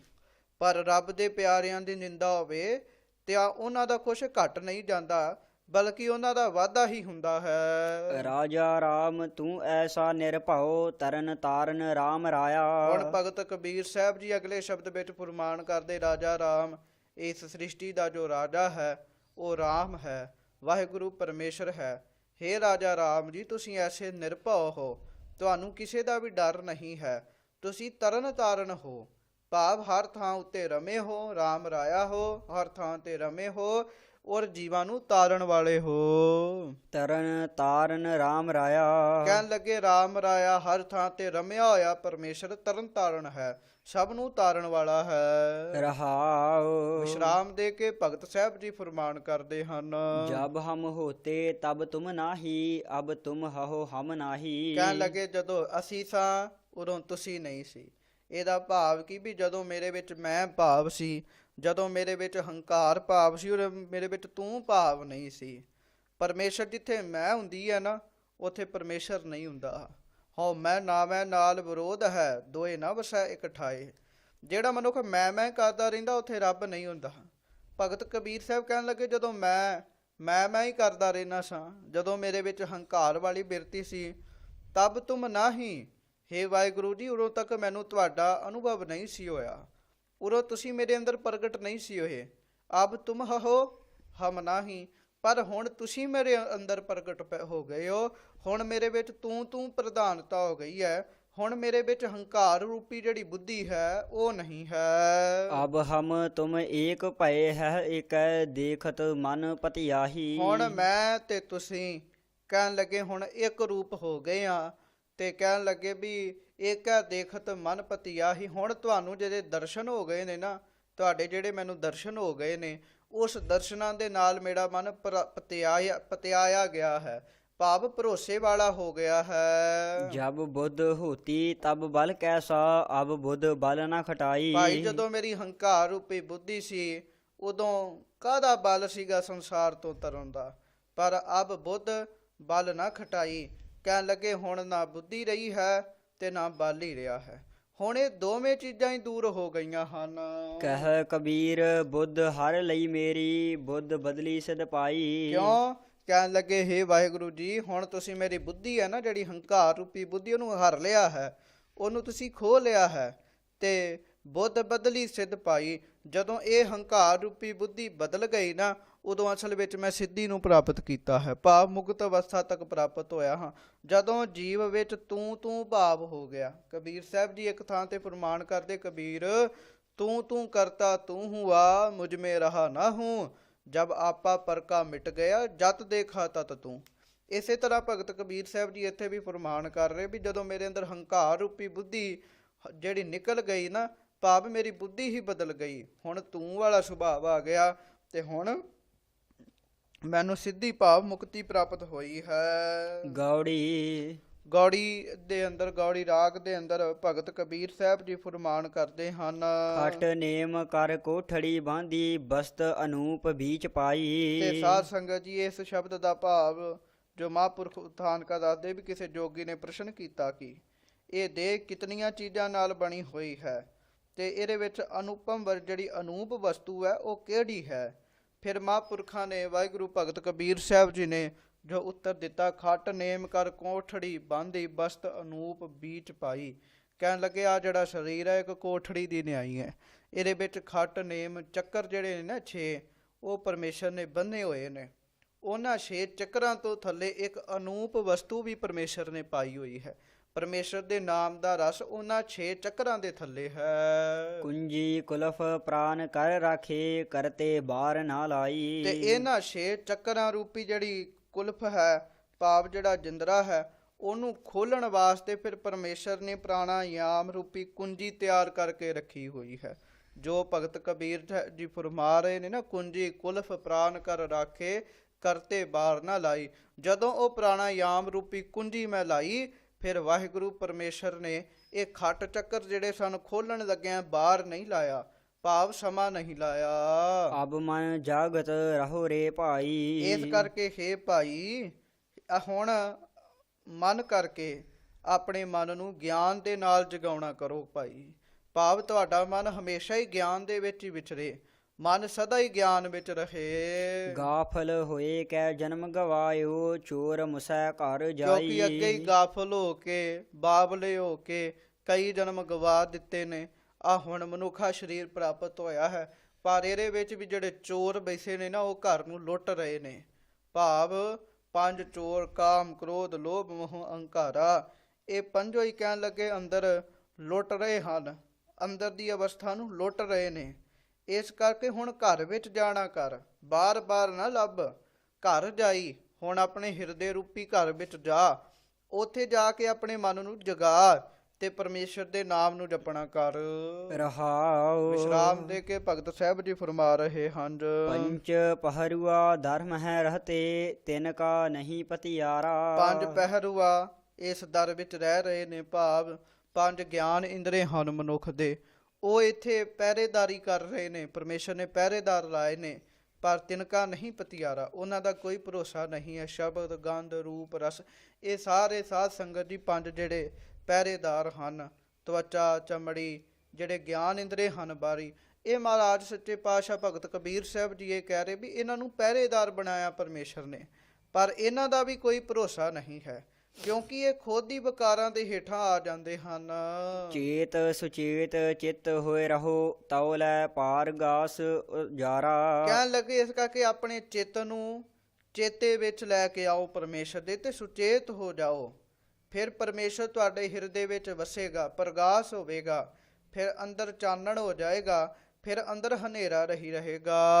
ਨਾਉ ਘਰ ਦੇਖ ਜੋ ਕਾਮਨ ਭੂਲੀ, ਬਸਤ ਅਨੂਪ ਨਾ ਪਾਈ। ਭਾਈ ਜਿਨ੍ਹਾਂ ਨੇ 9 ਦਰਵਾਜ਼ਿਆਂ ਤੱਕ ਹੀ ਆਪਣਾ ਧਿਆਨ ਰੱਖਿਆ, ਅੱਖਾਂ, ਨੱਕ, ਕੰਨ, ਮੁਖ, ਗੁੱਦਾ, ਇਹੋ ਜੀ ਚੀਜ਼ ਵਿੱਚ ਹੀ ਆਪਣਾ ਧਿਆਨ ਰੱਖਿਆ, ਤੇ ਕਹਿਣ ਲੱਗੇ ਉਹ ਕਾਮਣ ਭਾਵ ਉਹ ਚੀਜ਼ ਇਸਤਰੀ ਫਿਰ ਭੁੱਲ ਗਈ, ਇਹਨਾਂ 9 ਘਰਾਂ ਨੂੰ ਵੇਖ ਵੇਖ ਕੇ ਹੀ ਭੁੱਲ ਗਈ। ਤੇ ਸਾਧ ਸੰਗਤ ਜੀ ਅਨੂਪ ਵਸਤੂ ਜਿਹੜੀ ਪਰਮੇਸ਼ਰ ਦਾ ਨਾਮ ਸੀ ਉਹਨੂੰ ਨਹੀਂ ਪਾਇਆ। ਕਹਤ ਕਬੀਰ ਨਵਾ ਘਰ ਮੂਸੇ, ਦਸਵੇਂ ਤਤ ਸਮਾਈ। ਭਗਤ ਕਬੀਰ ਜੀ ਕਹਿਣ ਲੱਗੇ ਨਵੇਂ ਘਰ ਜਿਹੜੇ ਨੇ ਨਾ, ਨੌਵਾਂ ਘਰ, ਇਹ ਮੂਸੇ ਜਾਂਦੇ ਹਨ, ਲੁੱਟੇ ਜਾਂਦੇ ਹਨ। ਭਾਈ ਇਹਨਾਂ ਵਿੱਚ ਤਤ ਵਸਤੂ ਨਹੀਂ ਸਮਝ ਆਉਂਦੀ। ਜਿਹੜਾ 9 ਚੱਕਰਾਂ ਵਿੱਚ ਪਿਆ ਰਹੇ, ਇਹਨਾਂ ਅੱਖਾਂ ਦੇ ਵਿੱਚ ਪਿਆ ਰਵੇ, ਨੱਕ, ਕੰਨਾਂ, ਮੁਖਾਂ ਵਿੱਚ, ਇਹਨਾਂ ਦੇ ਰਸਾਂ ਵਿੱਚ ਹੀ ਪਿਆ ਰਵੇ, ਕਹਿਣ ਲੱਗੇ ਉਹ ਲੁੱਟਿਆ ਜਾਂਦਾ ਹੈ। ਭਾਈ ਜਿਹੜਾ 10ਵੇਂ ਦੁਆਰ ਵਿੱਚ ਪਹੁੰਚ ਜਾਂਦਾ ਹੈ ਨਾ, ਤਤ ਵਸਤੂ ਉਹਦੇ ਅੰਦਰ ਹੀ ਸਮਾਉਂਦੀ ਹੈ, ਉਹਨੂੰ ਹੀ ਸ੍ਰੇਸ਼ਟ ਗਿਆਨ ਪ੍ਰਾਪਤ ਹੁੰਦਾ ਹੈ। ਉਹ ਵਾਹਿਗੁਰੂ ਪਰਮੇਸ਼ਰ ਜੋ ਤਤ ਹੈ ਸਾਡੇ ਜੀਵਾਂ ਦਾ, ਉਹਦੇ ਵਿੱਚ ਸਮਾਉਂਦਾ ਹੈ। ਗੌੜੀ ਰਾਗ ਦੇ ਅੰਦਰ ਭਗਤ ਸਾਹਿਬ ਜੀ ਅੱਗੋਂ ਫਰਮਾਨ ਕਰਦੇ ਹਨ। ਮਾਈ ਮੋਹੇ ਅਵਰ ਨਾ ਜਾਣਿਓ ਆਨਾਨਾ। ਕਹਿਣ ਲੱਗੇ ਮਾਈ ਭਾਵ ਹੈ ਸੰਸਾਰ ਦੇ ਲੋਕੋ, ਮਾਈ ਤੋਂ ਭਾਵ ਹੈ ਸੰਸਾਰ ਦੇ ਲੋਕੋ। ਕਹਿਣ ਲੱਗੇ ਮੋਹੇ ਅਵਰ ਨਾ ਜਾਣਿਓ ਆਨਾਨਾ, ਕਹਿਣ ਲੱਗੇ ਮੈਂ ਇਸ ਸੰਸਾਰ ਵਿੱਚ ਕੇਵਲ ਵਾਹਿਗੁਰੂ ਪਰਮੇਸ਼ਰ ਨੂੰ ਹੀ ਜਾਣਿਆ ਹੈ, ਹੋਰ ਕਿਸੇ ਨੂੰ ਵੀ ਉਹਦੇ ਬਰਾਬਰ, ਉਹਦੇ ਆਨ, ਉਹਦੇ ਬਰਾਬਰ ਨਹੀਂ ਜਾਣਿਆ। ਸਿਵ ਸੰਕਾਦ ਜਾਸ ਗੁਣ ਗਾਵ ਹੈ, ਤਾਸ ਬਸ ਹੈ ਮੋਰੇ ਪ੍ਰਾਨਾਨਾ। ਕਿਉਂਕਿ ਕਈ ਪਰਮੇਸ਼ਰ ਦੇ ਪੈਦਾ ਕੀਤੀਆਂ ਹੋਈਆਂ ਸ਼ਕਤੀਆਂ ਵਿੱਚ ਹੀ ਲੱਗ ਜਾਂਦੇ ਨੇ। ਕਹਿਣ ਲੱਗੇ ਮੈਂ ਸ਼ਕਤੀਆਂ ਵਿੱਚ ਨਹੀਂ ਲੱਗਾ। ਜਿਹੜੇ ਸ਼ਿਵ ਜੀ ਹਨ, ਜਿਹੜੇ ਸੰਕਾਦ ਹਨ, 4 ਭਰਾ ਹਨ ਬ੍ਰਹਮਾ ਦੇ, ਵਾਹਿਗੁਰੂ 4 ਪੁੱਤਰ ਹਨ, ਉਹ ਜਿਹਦਾ ਜਸ ਗਾ ਰਹੇ ਨੇ ਨਾ, ਹੁਣ ਸਵਾਲ ਪੈਦਾ ਹੁੰਦਾ ਵੀ ਉਹ ਕਿਹਦਾ ਜਸ ਗਾ ਰਹੇ ਨੇ। ਭਗਤ ਜੀ ਕਹਿ ਰਹੇ ਵੀ ਜਿਹਦਾ ਜਸ ਸ਼ਿਵ ਜੀ ਮਹਾਰਾਜ ਗਾ ਰਹੇ, ਜਿਹਦਾ ਸੰਕਾਦ ਆਦਿਕ ਗਾ ਰਹੇ ਨੇ, 4 ਭਰਾ ਗਾ ਰਹੇ, ਵਾਹਿਗੁਰੂ 4 ਪੁੱਤਰ ਬ੍ਰਹਮਾ ਜੀ ਦੇ ਗਾ ਰਹੇ ਨੇ ਜਸ, ਉਹ ਵਾਹਿਗੁਰੂ ਪਰਮੇਸ਼ਰ ਮੇਰੇ ਪ੍ਰਾਣਾਂ ਵਿੱਚ ਵਸ ਚੁੱਕਾ ਹੈ, ਹੁਣ ਮੈਨੂੰ ਕਿਸੇ ਹੋਰ ਦੀ ਚਿੰਤਾ ਨਹੀਂ ਹੈ। ਰਹਾਉ। ਵਿਸ਼ਰਾਮ ਦੇ ਕੇ ਭਗਤ ਸਾਹਿਬ ਜੀ ਫਰਮਾਨ ਕਰਦੇ ਹਨ। ਹਿਰਦੇ ਪ੍ਰਗਾਸ ਗਿਆਨ ਗੁਰ ਗਮਿਤ, ਗਗਨ ਮੰਡਲ ਮਹਿ ਧਿਆਨਾਨਾ। ਭਾਈ ਗੁਰੂ ਦਾ ਗਿਆਨ ਗਮਤਾ ਕਰਨ ਵਾਲਾ ਉਹ ਮੇਰੇ ਹਿਰਦੇ ਵਿੱਚ ਚਲੇ ਗਿਆ।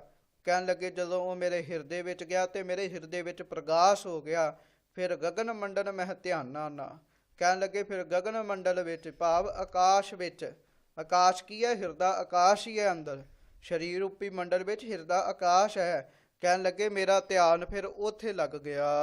ਬਿਖੈ ਰੋਗ ਭੈ ਬੰਧਨ ਭਾਗੇ, ਮਨ ਨਿਜ ਘਰ ਸੁਖ ਜਾਨਾਨਾ। ਕਹਿਣ ਲੱਗੇ ਫਿਰ ਬਿਖੈ ਰੋਗ, ਜ਼ਹਿਰ ਰੂਪੀ ਜਿਹੜੇ ਰੋਗ ਸਨ, ਡਰ ਸੀਗਾ, ਬੰਧਨ ਸੀ, ਇਹ ਸਾਰੇ ਭੱਜ ਗਏ, ਤੇ ਜਿਹੜਾ ਮਨ ਸੀਗਾ ਉਹ ਨਿਜ ਘਰ ਵਿੱਚ, ਆਪਣੇ ਆਤਮਿਕ ਰੂਪੀ ਘਰ ਵਿੱਚ ਆ ਗਿਆ।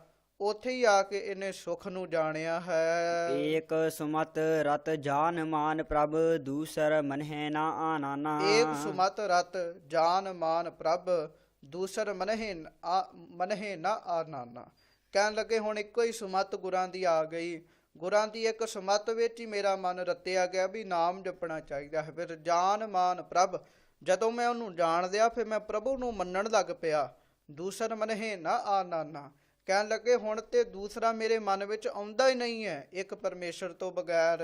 ਚੰਦਨ ਬਾਸ ਭਏ ਮਨ ਬਾਸਨ ਤਿਆਗ ਘਟਿਓ ਅਭਿਮਾਨ ਨਾਨਾ। ਕਹਿਣ ਲੱਗੇ ਜਿਵੇਂ ਚੰਦਨ ਦੀ ਬਾਸ ਖਿਲਰ ਜਾਂਦੀ ਹੈ ਨਾ, ਉਸੇ ਤਰ੍ਹਾਂ ਗੁਰੂ ਦਾ ਕਹਿਣ ਲੱਗੇ ਜਿਹੜਾ ਉਪਦੇਸ਼ ਰੂਪੀ ਬਾਸ ਹੈ, ਗੁਰੂ ਦੇ ਉਪਦੇਸ਼ ਦੀ ਖੁਸ਼ਬੂ ਮੇਰੇ ਮਨ ਵਿੱਚ ਖਿਲਰ ਗਈ ਹੈ ਚੰਗੀ ਤਰ੍ਹਾਂ ਨਾਲ। ਫਿਰ ਕਹਿਣ ਲੱਗੇ ਗੁਰੂ ਦੇ ਉਪਦੇਸ਼ ਨੂੰ ਕਮਾ ਕੇ ਕਹਿਣ ਲੱਗੇ ਮੇਰੇ ਅੰਦਰ ਦਾ ਅਭਿਮਾਨ ਜਿਹੜਾ ਹੈ ਉਹ ਘਟ ਗਿਆ ਹੈ, ਉਹ ਦੂਰ ਹੋ ਗਿਆ ਹੈ। ਜੋ ਜਨ ਗਾਏ ਧਿਆਏ ਜਸ ਠਾਕੁਰ ਤਾਸ ਪ੍ਰਭੂ ਹੈ ਬਾਨਾਨਾ। ਤੇ ਭਗਤ ਜੀ ਫਰਮਾਉਂਦੇ ਵੀ ਜਿਹੜੇ ਜਨ ਉਸ ਵਾਹਿਗੁਰੂ ਪਰਮੇਸ਼ਰ ਨੂੰ ਗਾਉਂਦੇ ਹਨ, ਉਹਨੂੰ ਧਿਆਨ ਦੇ ਨਾਲ ਧਿਆਉਂਦੇ ਹਨ, ਉਹਦਾ ਜਸ ਗਾਉਂਦੇ ਹਨ, ਕਹਿਣ ਲੱਗੇ ਫਿਰ ਠਾਕੁਰ ਵਾਹਿਗੁਰੂ ਪਰਮੇਸ਼ਰ ਦਾ ਜਸ ਗਾਉਂਦਿਆਂ ਉਸੇ ਪ੍ਰਭੂ ਦੇ ਚਰਨਾਂ ਵਿੱਚ ਉਹਨਾਂ ਦਾ ਥਾਂ ਬਣ ਜਾਂਦਾ ਹੈ, ਭਾਵ ਉਹਨਾਂ ਨੂੰ ਅਸਥਿਤ ਜਿਹੜੀ ਪਦਵੀ ਹੈ ਉਹ ਪ੍ਰਾਪਤ ਹੁੰਦੀ ਹੈ। ਤਿਹ ਬੜ ਭਾਗ ਬਸਿਓ ਮਨ ਜਾ ਕੈ ਕਰਮ ਪ੍ਰਧਾਨ ਮਥਾ ਨਾਨਾ। ਕਹਿਣ ਲੱਗੇ ਵੀ ਜਿਨ੍ਹਾਂ ਦੇ ਤਿਹ ਬੜ ਭਾਗ ਬਸਿਓ ਮਨ ਜਾ ਕੇ, ਭਾਈ ਉਹਨਾਂ ਦੇ ਵੱਡੇ ਭਾਗ ਨੇ ਜਿਨ੍ਹਾਂ ਦੇ ਮਨ ਵਿੱਚ ਵਾਹਿਗੁਰੂ ਪਰਮੇਸ਼ਰ ਦਾ ਜਸ ਵਸ ਗਿਆ। ਔਰ ਕਹਿਣ ਲੱਗੇ ਜਾ ਕੇ ਕਰਮ ਪ੍ਰਧਾਨ ਮਥਾ ਨਾਨਾ, ਕਹਿਣ ਲੱਗੇ ਜਿਨ੍ਹਾਂ ਦੇ ਪ੍ਰਧਾਨ ਕਰਮ ਹਨ, ਮੱਥੇ ਦੇ ਭਾਗ ਚੰਗੇ ਹਨ, ਹਿਰਦੇ ਵਾਹਿਗੁਰੂ ਮੱਥੇ ਦੇ ਭਾਗ ਪੂਰਬਲੇ ਚੰਗੇ ਹਨ, ਪ੍ਰਧਾਨ ਹਨ, ਭਾਈ ਉਹਨਾਂ ਦੇ ਹਿਰਦੇ ਵਿੱਚ ਵਾਹਿਗੁਰੂ ਪਰਮੇਸ਼ਰ ਵਸਦਾ ਹੈ। ਮਹਾਂਪੁਰਖ ਇਹਦੇ ਅਰਥ ਸੰਪਰਦਾਇ ਇਹ ਵੀ ਕਰਦੇ ਹਨ ਵੀ ਜਿਨ੍ਹਾਂ ਦੇ ਪ੍ਰਧਾਨ ਕਰਮ ਹਨ ਫਿਰ ਮਥਾਨਾ ਨਾ, ਕਹਿਣ ਲੱਗੇ ਫਿਰ ਉਹ ਮੱਥੇ ਨਹੀਂ ਜਾਂਦੇ, ਭਾਵ ਧਰਮ ਰਾਏ ਉਹਨਾਂ ਨੂੰ ਮਥਾਉਂਦਾ ਨਹੀਂ ਹੈ, ਮਧਾਣੀ ਵਿੱਚ ਪਾ ਕੇ ਉਹਨਾਂ ਨੂੰ ਮੱਥਦਾ ਨਹੀਂ ਹੈ, ਭਾਵ ਉਹਨਾਂ ਨੂੰ ਦੁੱਖ ਨਹੀਂ ਦਿੰਦਾ। ਕਾਟ ਸਕਤ ਸਿਵ ਸਹਜ ਪ੍ਰਗਾਸਿਓ ਏਕੈ ਏਕ ਸਮਾ ਨਾਨਾ। ਵਾਹਿਗੁਰੂ ਪਰਮੇਸ਼ਰ ਨੇ ਆ ਨਿੱਕੀਆਂ ਸ਼ਕਤੀਆਂ ਜਿਹੜੀਆਂ ਹਨ ਉਹਨਾਂ ਨੂੰ ਕੱਟ ਦਿੱਤਾ। ਕਹਿਣ ਲੱਗੇ ਜੋ ਭਗਤ ਜੀ ਫਰਮਾ ਰਹੇ ਨੇ ਕਾਟ ਸਕਤ ਸਿਵ, ਸਿਵ ਸਕਤ ਸ਼ਿਵ ਜੀ ਦੀ ਪੂਜਾ, ਪਾਰਬਤੀ ਜੀ ਦੀ ਪੂਜਾ, ਇਹਨਾਂ ਸਾਰਿਆਂ ਨੂੰ ਕੱਟ ਦਿੱਤਾ। ਇਹਨਾਂ ਤੋਂ ਵੀ ਅੱਗੇ ਮੈਨੂੰ ਜੋੜ ਦਿੱਤਾ ਹੈ, ਮੇਰੇ ਜੀਵਨ ਵਿੱਚ ਸਹਿਜ ਪ੍ਰਕਾਸ਼ ਗਿਆ ਹੈ। ਫਿਰ ਇੱਕ ਸਮਾਨਾ ਨਾ, ਮੈਂ ਇੱਕ ਵਾਹਿਗੁਰੂ ਪਰਮੇਸ਼ਰ ਵਿੱਚ ਹੀ ਸਮਾ ਗਿਆ ਹਾਂ। ਕਹਿ ਕਬੀਰ ਗੁਰ ਭੇਟ ਮਹਾ ਸੁਖ ਭ੍ਰਮਤ ਰਹੇ ਮਨ ਮਾਨਾਨਾ। ਤੇ ਭਗਤ ਕਬੀਰ ਸਾਹਿਬ ਜੀ ਕਹਿਣ ਲੱਗੇ ਭਾਈ ਜਦੋਂ ਦਾ ਮੈਂ ਗੁਰੂਆਂ ਨੂੰ ਭੇਟਿਆ ਹੈ, ਆਪਣੇ ਗੁਰੂ ਦੀ ਸਿੱਖਿਆ ਲਈ ਹੈ, ਮੇਰੇ ਜੀਵਨ ਵਿੱਚ ਮਹਾਨ ਸੁੱਖ ਆ ਗਿਆ ਹੈ, ਮੈਨੂੰ ਵੱਡਾ ਸੁੱਖ ਪ੍ਰਾਪਤ ਹੋਇਆ ਹੈ।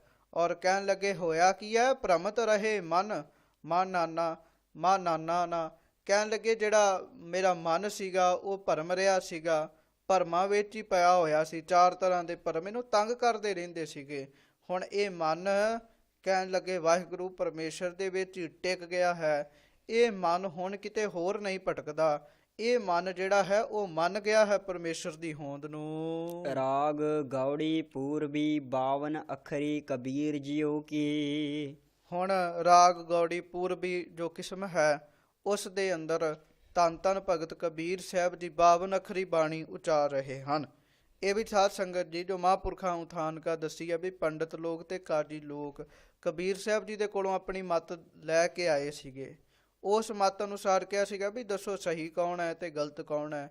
ਪੰਡਤ ਲੋਕਾਂ ਨੇ ਇਹ ਕਿਹਾ ਸੀਗਾ ਵੀ ਸਾਨੂੰ ਜਿਹੜੇ ਸੰਸਕ੍ਰਿਤ ਦੇ 52 ਅੱਖਰ ਹਨ ਇਹਨਾਂ ਦੇ ਸਹੀ ਅਰਥ ਸਮਝਾਵੋ। ਤੇ ਫਿਰ ਭਗਤ ਕਬੀਰ ਸਾਹਿਬ ਜੀ ਨੇ ਇਹ 52 ਅੱਖਰੀ ਉਚਾਰੀ ਸੀ।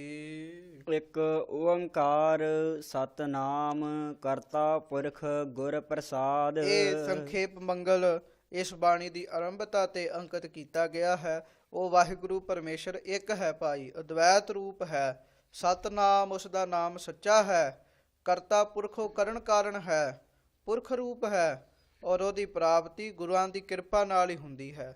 ਸਤਿਗੁਰਾਂ ਦੀ ਮਿਹਰ ਦੇ ਨਾਲ ਹੀ ਉਸ ਵਾਹਿਗੁਰੂ ਪਰਮੇਸ਼ਰ ਦੀ ਪ੍ਰਾਪਤੀ ਹੁੰਦੀ ਹੈ। ਅੱਗੋਂ ਭਗਤ ਸਾਹਿਬ ਜੀ ਦੀ ਬਾਣੀ ਆਰੰਭ ਹੁੰਦੀ ਹੈ। 52 ਅੱਖਰ ਲੋਕ ਤਰੈ ਸਭ ਕਛ ਇਨਹੀ ਮਾਹੇ। ਕਹਿਣ ਲੱਗੇ ਜਿਹੜੇ 52 ਅੱਖਰ ਨੇ ਨਾ, ਇਹ ਤਿੰਨ ਲੋਕ ਸਾਰਾ ਕੁਝ ਇਹਨਾਂ ਅੱਖਰਾਂ ਦੇ ਵਿੱਚ ਹੀ ਹਨ। ਜਦੋਂ ਇਹ ਸ਼ਬਦ ਆਖਿਆ ਨਾ ਵੀ ਸਭ ਕੁਝ ਤਿੰਨ ਲੋਕ ਸਭ ਇਹਨਾਂ ਅੱਖਰਾਂ ਵਿੱਚ ਹੀ ਹਨ, ਤੇ ਫਿਰ ਅੱਗੋਂ ਆਖਿਆ ਵੀ ਤਿੰਨ ਲੋਕਾਂ ਵਿੱਚ ਤੇ ਪਰਮੇਸ਼ਰ ਵਸਿਆ ਹੈ। ਅੱਗੋਂ ਜਦੋਂ ਉਹਨਾਂ ਨੇ ਇਹ ਸ਼ਬਦ ਆਖਿਆ, ਜੋ ਭਗਤ ਕਬੀਰ ਸਾਹਿਬ ਜੀ ਫਰਮਾਨ ਕਰਦੇ ਬੜੇ ਧਿਆਨ ਨਾਲ ਆਪ ਜੀ ਸੁਣਨਾ ਕਰੋ। ਇਹ ਅੱਖਰ ਖਿਰ ਜਾਹੇਗੇ ਓਏ ਅੱਖਰ ਇਨ ਮਹਿ ਨਾਹੇ। ਤੇ ਭਗਤ ਕਬੀਰ ਸਾਹਿਬ ਜੀ ਨੇ ਤੇ ਇਹ ਗੱਲ ਆਖੀ ਸੀ ਵੀ ਇਹ ਅੱਖਰ ਖਿਰ ਜਾਹੇਗੇ, ਪਰ ਆ ਜਿਹੜੇ ਅੱਖਰ ਨੇ ਨਾ ਬਾਹਰੀ ਅੱਖਰ ਨੇ, ਇਹ ਨਾਸ਼ ਹੋ ਜਾਣਗੇ। ਤੇ ਉਹਨਾਂ ਆਖਿਆ ਵੀ ਜੇ ਬਾਹਰੀ ਅੱਖਰ ਸਾਰੇ ਨਾਸ਼ ਹੋ ਜਾਣਗੇ ਤੇ ਫਿਰ ਪਰਮੇਸ਼ਰ ਵੀ ਨਾਸ਼ਵਾਨ ਹੋਇਆ। ਤੇ ਅੱਗੋਂ ਫਿਰ ਭਗਤ ਕਬੀਰ ਸਾਹਿਬ ਕਹਿਣ ਲੱਗੇ, ਨਾ ਭਾਈ ਓਏ ਅੱਖਰ ਇਨ ਮਹਿ ਨਾ ਹੈ। ਉਹ ਜਿਹੜਾ ਅੱਖਰ ਹੈ ਨਾ ਵਾਹਿਗੁਰੂ ਪਰਮੇਸ਼ਰ ਰੂਪੀ, ਉਹ ਇਹਨਾਂ ਵਿੱਚ ਨਹੀਂ ਹੈ। ਭਾਵ ਹੈ ਉਹ ਸਭ ਵਿੱਚ, ਪਰ ਸਾਰਿਆਂ ਦੇ ਵਿੱਚ ਰਹਿ ਕੇ ਵੀ ਉਹ ਨਿਰਾਲਮ ਹੈ, ਸਭ ਤੋਂ ਵੱਖਰਾ ਹੈ। ਜਹਾ ਬੋਲ ਤਹ ਅਛਰ ਆਵਾ। ਕਹਿਣ ਲੱਗੇ ਜਿੱਥੇ ਬੋਲ ਹੁੰਦੇ ਹਨ, ਜਿੱਥੇ ਮਨੁੱਖ ਬੋਲ ਸਕਦਾ ਹੈ, ਜਿਹੜੀ ਅਵਸਥਾ ਬੋਲਣ ਵਿੱਚ ਆ ਜਾਂਦੀ ਹੈ, ਕਹਿਣ ਲੱਗੇ ਉੱਥੇ ਫਿਰ ਅੱਖਰ ਆ ਜਾਂਦੇ ਹਨ, ਉੱਥੇ ਇਹ ਅੱਖਰ ਆ ਜਾਂਦੇ ਹਨ। ਜਹ ਅਬੋਲ ਤਹ ਮਨ ਨਾ ਰਹਾਵਾ। ਪਰ ਕਹਿਣ ਲੱਗੇ ਜਿੱਥੇ ਬੋਲਾਂ ਤੋਂ ਰਹਿਤ ਇੱਕ ਅਵਸਥਾ ਹੁੰਦੀ ਹੈ, ਅਬੋਲ ਅਵਸਥਾ, ਜਿਹਨੂੰ ਮਨੁੱਖ ਬਿਆਨ ਨਹੀਂ ਕਰ ਸਕਦਾ। ਆਮ ਜੀਵ ਦਾ ਮਨ ਉੱਥੇ ਨਹੀਂ ਠਹਿਰਦਾ, ਅਬੋਲ ਅਵਸਥਾ ਵਿੱਚ ਨਹੀਂ ਠਹਿਰਦਾ। ਕਹਿਣ ਲੱਗੇ ਅਬੋਲ ਅਵਸਥਾ ਜਿਹੜੀ ਹੈ ਨਾ, ਉਹਦੇ ਉੱਤੇ ਇਹ ਅੱਖਰ ਨਹੀਂ ਆਉਂਦੇ, ਉੱਥੇ ਇਹਨਾਂ ਅੱਖਰਾਂ ਦਾ ਪ੍ਰਭਾਵ ਨਹੀਂ ਹੁੰਦਾ। ਬੋਲ ਅਬੋਲ ਮਧ ਹੈ ਸੋਈ। ਪਰ ਭਗਤ ਕਬੀਰ ਸਾਹਿਬ ਜੀ ਕਹਿਣ ਲੱਗੇ ਬੋਲ ਅਵਸਥਾ, ਅਬੋਲ ਅਵਸਥਾ, ਇਹਨਾਂ ਸਾਰਿਆਂ ਦੇ ਵਿਚਕਾਰ ਸਿਰਜਣਹਾਰ ਵਾਹਿਗੁਰੂ ਪਰਮੇਸ਼ਰ ਆਪ ਹੀ ਹੈ ਭਾਈ। ਜਸ ਉਹ ਹੈ ਤਸ ਲਖੈ ਨਾ ਤੇ ਕੋਈ। ਕਹਿਣ ਲੱਗੇ ਜਸ ਉਹ ਹੈ ਤਸ ਲਖੈ ਨਾ ਕੋਈ। ਜਿਹਨੇ ਫਿਰ ਉਹਨੂੰ ਸਮਝ ਲਿਆ ਨਾ, ਫਿਰ ਉਹ ਹੋਰ ਕਿਸੇ ਨੂੰ ਨਹੀਂ ਸਮਝਦਾ। ਕਹਿਣ ਲੱਗੇ ਜਿਹੜਾ ਉਸ ਅੱਖਰ ਤੱਕ ਪਹੁੰਚ ਗਿਆ ਨਾ, ਪਰਮੇਸ਼ਰ ਰੂਪੀ ਅੱਖਰ ਤੱਕ, ਕਿਉਂਕਿ ਜਪਜੀ ਸਾਹਿਬ ਵਿੱਚ ਗੁਰੂ ਸਾਹਿਬ ਜੀ ਫਰਮਾਨ ਕਰਦੇ ਨੇ, ਜਿਨ ਇਹ ਲਿਖੇ ਤਿਸ ਸਿਰ ਨਾਹੇ।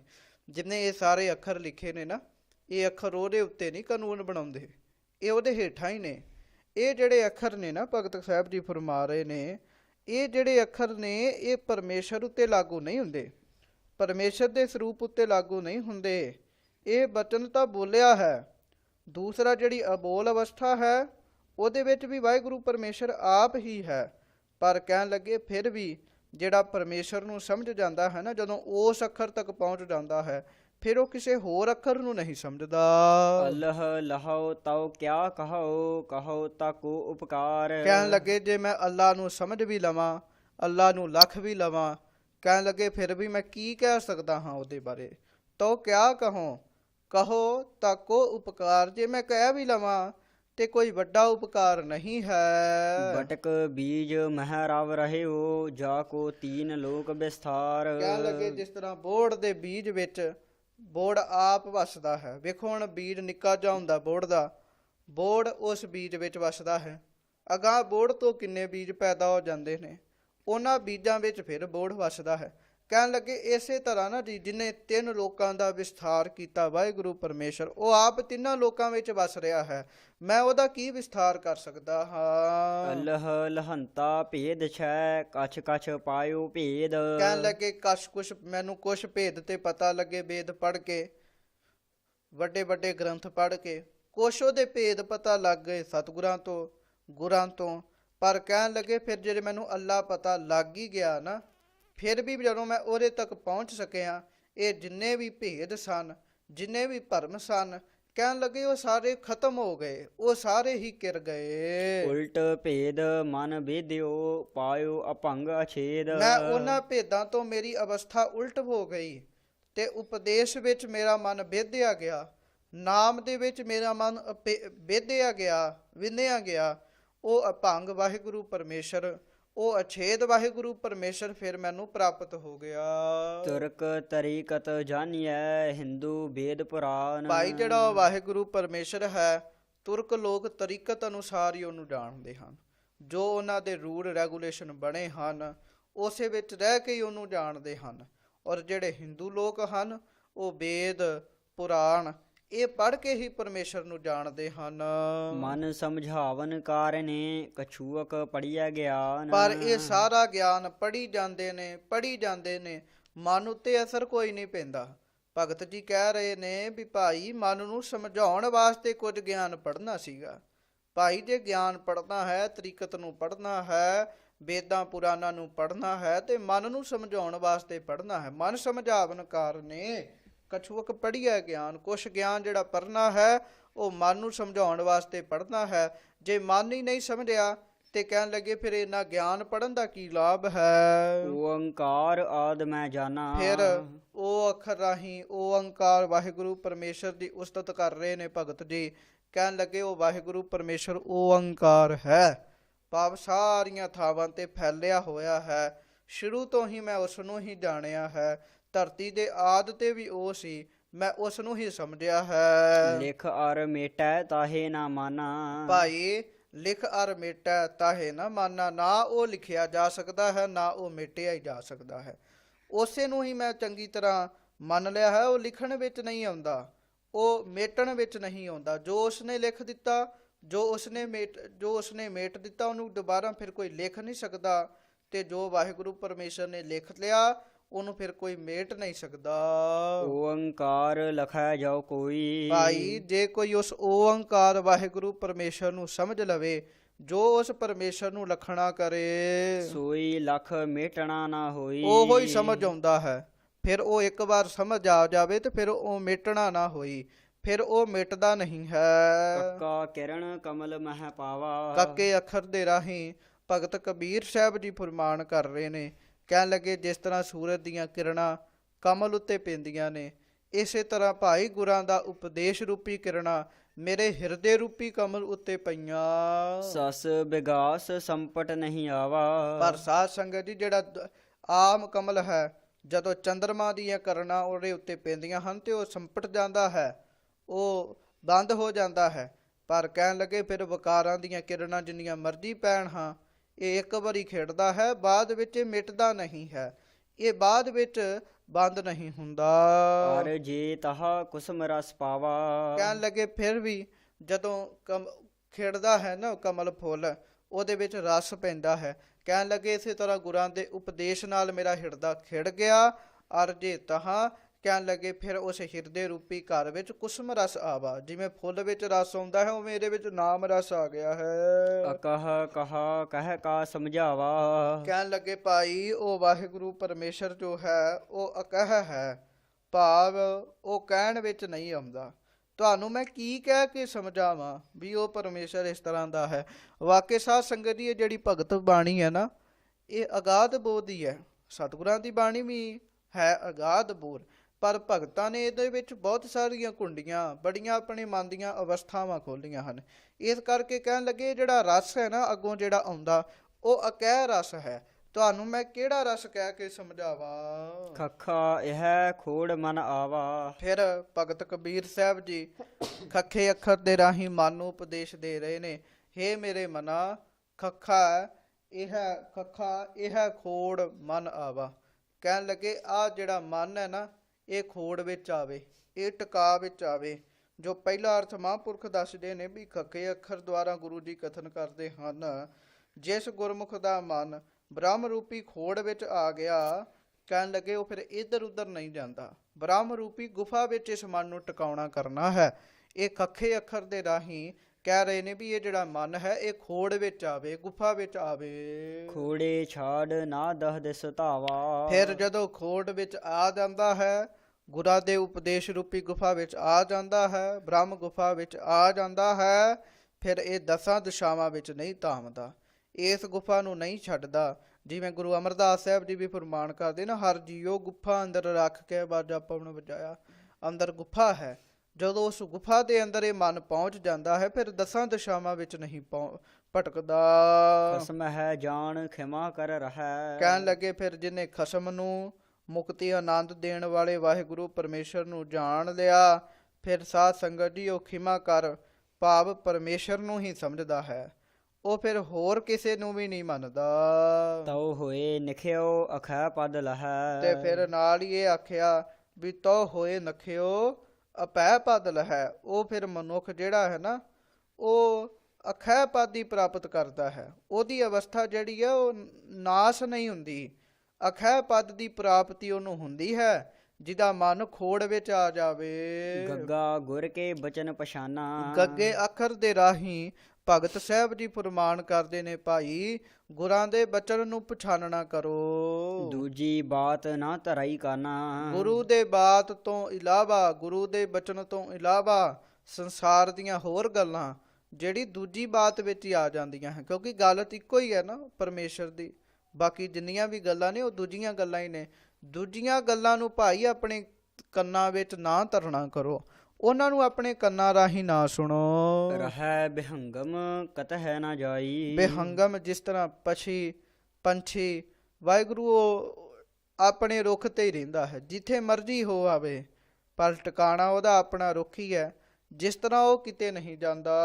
ਅਗਹ ਗਹਿ ਗਹਿ ਗਗਨ ਰਹਾਈ। ਕਹਿਣ ਲੱਗੇ ਜਿੱਥੇ ਮਰਜ਼ੀ ਗਗਨ ਵਿੱਚ ਚਲੇ ਜਾਵੇ, ਅਸਮਾਨ ਉੱਤੇ ਚਲੇ ਜਾਵੇ, ਪਰ ਉਹ ਵਾਪਸ ਕਿੱਥੇ ਆਉਂਦਾ ਹੈ? ਵਾਪਸ ਆਪਣੇ ਟਿਕਾਣੇ ਉੱਤੇ ਹੀ ਆ ਜਾਂਦਾ ਹੈ। ਇਸੇ ਤਰ੍ਹਾਂ ਜਿੱਥੇ ਮਰਜ਼ੀ ਮਨੁੱਖ ਘੁੰਮ ਆਵੇ, ਪਰ ਵਾਪਸ ਉਹ ਆਪਣੇ ਸਤਿਗੁਰਾਂ ਦੇ ਉਪਦੇਸ਼ ਉੱਤੇ ਹੀ ਆਉਣਾ ਕਰੇ, ਬੇਹੰਗਮ ਦੀ ਤਰ੍ਹਾਂ ਰਹਿਣਾ ਕਰੇ। ਭਾਵ ਜਿਸ ਤਰ੍ਹਾਂ ਜਿਹੜੇ ਵਿਆਹ ਨਹੀਂ ਕਰਾਉਂਦੇ ਉਹਨਾਂ ਨੂੰ ਬੇਹੰਗਮ ਵੀ ਕਿਹਾ ਜਾਂਦਾ ਹੈ। ਹੁਣ ਉਹ ਬੇਹੰਗਮ ਤੋਂ ਭਾਵ ਹੈ ਇੰਦਰੀਆਂ ਨੂੰ ਰੋਕਣਾ। ਇਹਦਾ ਇੱਥੇ ਭਾਵ ਇਹ ਨਹੀਂ ਵੀ ਵਿਆਹ ਨਹੀਂ ਕਰਾਉਣਾ। ਜਿਸ ਤਰ੍ਹਾਂ ਬੇਹੰਗਮ ਦਾ ਭਾਵ ਹੈ ਨਾ ਅੱਖਾਂ ਨੂੰ ਪਰਾਏ ਤੋਂ ਬਚਾ ਕੇ ਰੱਖਣਾ, ਕੰਨਾਂ ਨੂੰ ਨਿੰਦਾ ਨਹੀਂ ਸੁਣਨੀ, ਅਸਲ ਬੇਹੰਗਮ ਉਹ ਹੈ। ਸੋ ਭਗਤ ਕਬੀਰ ਸਾਹਿਬ ਜੀ ਕਹਿਣ ਲੱਗੇ ਇਸ ਮਨ ਨੂੰ ਬੇਹੰਗਮ ਦੀ ਤਰ੍ਹਾਂ ਰੱਖੋ, ਇੱਧਰ ਉੱਧਰ ਨਾ ਦੌੜਨਾ ਕਰੋ। ਘੱਗਾ ਘਟ ਘਟ ਨਿਮਸੈ ਸੋਈ। ਭਾਈ ਘੱਗੇ ਅੱਖਰ ਦੇ ਰਾਹੀਂ ਭਗਤ ਕਬੀਰ ਸਾਹਿਬ ਜੀ ਫੁਰਮਾਨ ਕਰ ਰਹੇ ਨੇ ਵੀ ਘਟ ਘਟ ਵਿੱਚ ਹਰ ਇੱਕ ਜੀਵ ਦੇ ਵਿੱਚ ਉਹ ਵਾਹਿਗੁਰੂ ਪਰਮੇਸ਼ਰ ਆਪ ਹੀ ਅਸਥਿਤ ਹੋ ਕੇ ਬੈਠਾ ਹੋਇਆ ਹੈ। ਹਰ ਇੱਕ ਵਿੱਚ ਹੀ ਉਹ ਆਪ ਵਸ ਰਿਹਾ ਹੈ। ਘਟ ਫੂਟੇ ਘਟ ਕਬ ਹੈ ਨਾ ਹੋਈ। ਪਰ ਇੱਕ ਸਰੀਰ ਜਦੋਂ ਫੁੱਟ ਜਾਂਦਾ ਹੈ, ਇੱਕ ਸਰੀਰ ਨਾਸ਼ ਹੋ ਜਾਂਦਾ ਹੈ, ਤਾਂ ਵਾਹਿਗੁਰੂ ਪਰਮੇਸ਼ਰ ਘਟ ਨਹੀਂ ਹੁੰਦਾ, ਉਹ ਨਾਸ਼ ਨਹੀਂ ਹੁੰਦਾ। ਤਾ ਘਟ ਮਾਹੇ ਘਾਟ ਜੋ ਪਾਵਾ। ਭਾਈ ਇਸ ਸਰੀਰ ਰੂਪੀ ਘਟ ਵਿੱਚ ਸੰਸਾਰ ਰੂਪੀ ਜੋ ਸਮੁੰਦਰ ਹੈ ਉਹਨੂੰ ਤਰਨ ਦਾ ਕਿਨਾਰਾ ਭਾਵ ਜਿਹੜਾ ਨਾਮ ਨੂੰ ਪ੍ਰਾਪਤ ਕਰ ਲੈਂਦਾ ਹੈ। ਸੋ ਘਟ ਛਾੜ ਅਵ ਘਟ ਕਤ ਧਾਵਾ। ਫਿਰ ਉਹ ਇਸ ਘਟ ਨੂੰ ਛੱਡ ਕੇ ਇਸ ਪਰਮੇਸ਼ਰ ਦੇ ਨਾਮ ਨੂੰ ਛੱਡ ਕੇ ਹੋਰ ਕਿਤੇ ਨਹੀਂ ਧਾਮਦਾ, ਹੋਰ ਕਿਤੇ ਨਹੀਂ ਜਾਂਦਾ। ਗੰਗਾ ਨਿਗ੍ਰਹਿ ਸੁਨੇਹੋ ਕਰ ਨਿਰਵਾਰੂ ਸੰਦੇਹ। ਇਸ ਤਰ੍ਹਾਂ ਭਗਤ ਕਬੀਰ ਸਾਹਿਬ ਜੀ ਗੰਗੇ ਅੱਖਰ ਦੇ ਰਾਹੀਂ ਉਪਦੇਸ਼ ਦਿੰਦੇ ਨੇ ਵੀ ਉਹ ਇੰਦਰੀਆਂ ਨੂੰ ਨਿਗ੍ਰਹਿ ਕਰੇ, ਭਾਵ ਕਿ ਮਨੁੱਖ ਆਪਣੀਆਂ ਇੰਦਰੀਆਂ ਨੂੰ ਰੋਕ ਕੇ ਰੱਖੇ ਔਰ ਸੰਦੇਹ ਨੂੰ ਜਿਹੜਾ ਹੈ ਉਹ ਨਿਰਵਾਰ ਦੇਵੇ, ਉਹ ਖਤਮ ਕਰ ਦੇਵੇ, ਉਸ ਪਰਮੇਸ਼ਰ ਦੇ ਉੱਤੇ ਹੀ ਵਿਸ਼ਵਾਸ ਰੱਖੇ, ਇੰਦਰੀਆਂ ਨੂੰ ਰੋਕਣਾ ਕਰੇ। ਨਾਹੀ ਦੇਖ ਨਾ ਭਾਜੀਐ ਪਰਮ ਸਿਆਨਪ ਇਹ। ਤੇ ਹੁਣ ਇਹ ਸਮਝ ਲੈਣਾ ਵੀ ਇਹ ਅਵਸਥਾ ਤੇ ਸਾਨੂੰ ਪ੍ਰਾਪਤ ਹੀ ਨਹੀਂ ਹੋ ਸਕਦੀ। ਕੌਣ ਨਿਗ੍ਰਹਿ ਕਰੇ, ਕੌਣ ਸੰਦੇਹ ਨੂੰ ਮਾਰੇ, ਕਿਉਂਕਿ ਮਨ ਤੇ ਬਾਰ-ਬਾਰ ਚੰਚਲਤਾ ਦੇ ਵਿੱਚ ਭੱਜਦਾ ਹੈ ਨਾ। ਤੇ ਫਿਰ ਆਖਿਆ ਕਿ ਜੇ ਅਵਸਥਾ ਬਣਦੀ ਨਹੀਂ ਤੇ ਇਹ ਗੱਲ ਸੋਚ ਕੇ ਹੀ ਵੀ ਇਹ ਬਣਦੀ ਨਹੀਂ ਤੇ ਭੱਜ ਨਹੀਂ ਜਾਣਾ।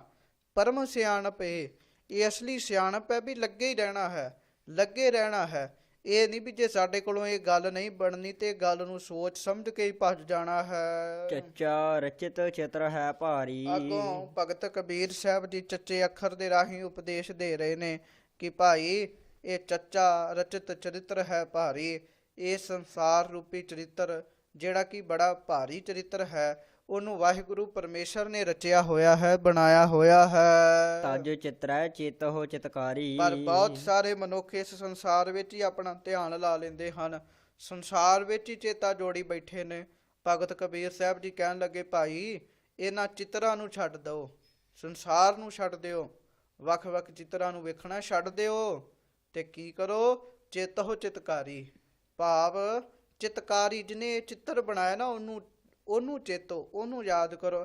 ਸਿੱਧੇ ਤੌਰ ਤੇ ਅਸੀਂ ਇਹ ਕਹੀਏ ਵੀ ਕੋਈ ਪੇਂਟਿੰਗ ਵਾਲੀ ਦੇਖੀ ਜਾਏ, ਪੇਂਟਿੰਗ ਵਾਲੀ ਦੇਖੀ ਜਾਏ ਤੇ ਪੇਂਟਰ ਨੂੰ ਨਾ ਵੇਖੇ।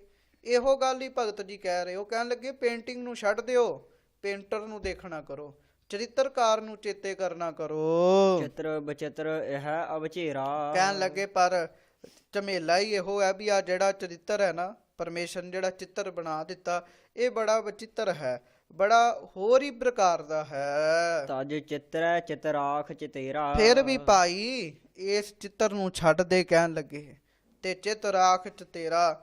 ਜਿਸ ਵਾਹਿਗੁਰੂ ਪਰਮੇਸ਼ਰ ਨੇ ਚਿੱਤਰ ਬਣਾਇਆ ਹੈ ਉਸ ਵਾਹਿਗੁਰੂ ਪਰਮੇਸ਼ਰ ਨੂੰ ਹੀ ਆਪਣੇ ਚਿੱਤ ਵਿੱਚ ਰੱਖਣਾ ਕਰ।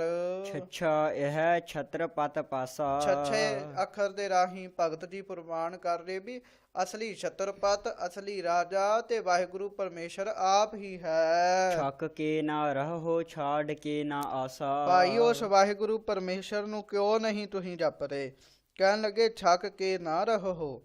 ਭਾਵ ਇਹ ਹੈ ਜੋ ਭਗਤ ਕਬੀਰ ਸਾਹਿਬ ਜੀ ਫੁਰਮਾਨ ਕਰ ਰਹੇ ਨੇ, ਉਹ ਕਹਿਣ ਲੱਗੇ ਤੁਸੀਂ ਉਸ ਵਾਹਿਗੁਰੂ ਪਰਮੇਸ਼ਰ ਨੂੰ ਕਿਉਂ ਨਹੀਂ ਭੱਜ ਰਹੇ, ਕਿਉਂ ਨਹੀਂ ਉਹਨੂੰ ਜਪ ਰਹੇ, ਉਹਦੇ ਵਿੱਚ ਕਿਉਂ ਤਦਾਕਾਰ ਨਹੀਂ ਹੋ ਰਹੇ, ਕਿਉਂ ਤੁਸੀਂ ਉਹਦੇ ਵਿੱਚ ਓਤ ਪੋਤ ਨਹੀਂ ਹੋ ਰਹੇ, ਕਿਉਂ ਤੁਸੀਂ ਸੰਸਾਰ ਦੀਆਂ ਆਸਾਂ ਰੱਖੀਆਂ ਹਨ।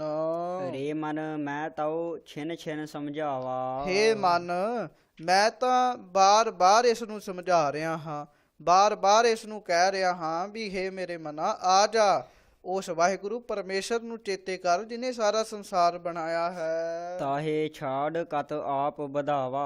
ਉਹਨੂੰ ਛੱਡ ਕੇ ਤੂੰ ਆਪਣੇ ਆਪ ਨਾਲ ਹੀ ਬੰਨਿਆ ਪਿਆ ਹੈ। ਇਹਦਾ ਅਰਥ ਮਹਾਂਪੁਰਖ ਇਹ ਵੀ ਦੱਸਦੇ ਵੀ ਤਾਹੇ ਛਾੜ, ਸੰਸਾਰ ਰੂਪੀ ਚਰਿੱਤਰ ਨੂੰ ਛੱਡ ਦੇ ਤੇ ਆਪਣੇ ਆਪ ਨੂੰ ਬੰਨਣਾ ਕਰ, ਵਾਹਿਗੁਰੂ ਪਰਮੇਸ਼ਰ ਨਾਲ ਆਪਣੇ ਮਨ ਨੂੰ ਜੋੜਨਾ ਕਰ। ਜੱਜਾ ਜੋ ਤਨ ਜੀਵਤ ਜਰਾਵਾ। ਇਹਦੇ ਤੋਂ ਅੱਗੇ ਭਗਤ ਕਬੀਰ ਸਾਹਿਬ ਜੀ ਜੱਜੇ ਅੱਖਰ ਦੇ ਰਾਹੀਂ ਉਪਦੇਸ਼ ਦੇ ਰਹੇ ਨੇ, ਭਾਈ ਜਿਹੜਾ ਆਪਣੇ ਤਨ ਨੂੰ ਜਿੰਦਿਆਂ ਜੀ ਹੀ ਜਰਾ ਦੇਵੇ, ਭਾਵ ਸਾੜ ਦੇਵੇ।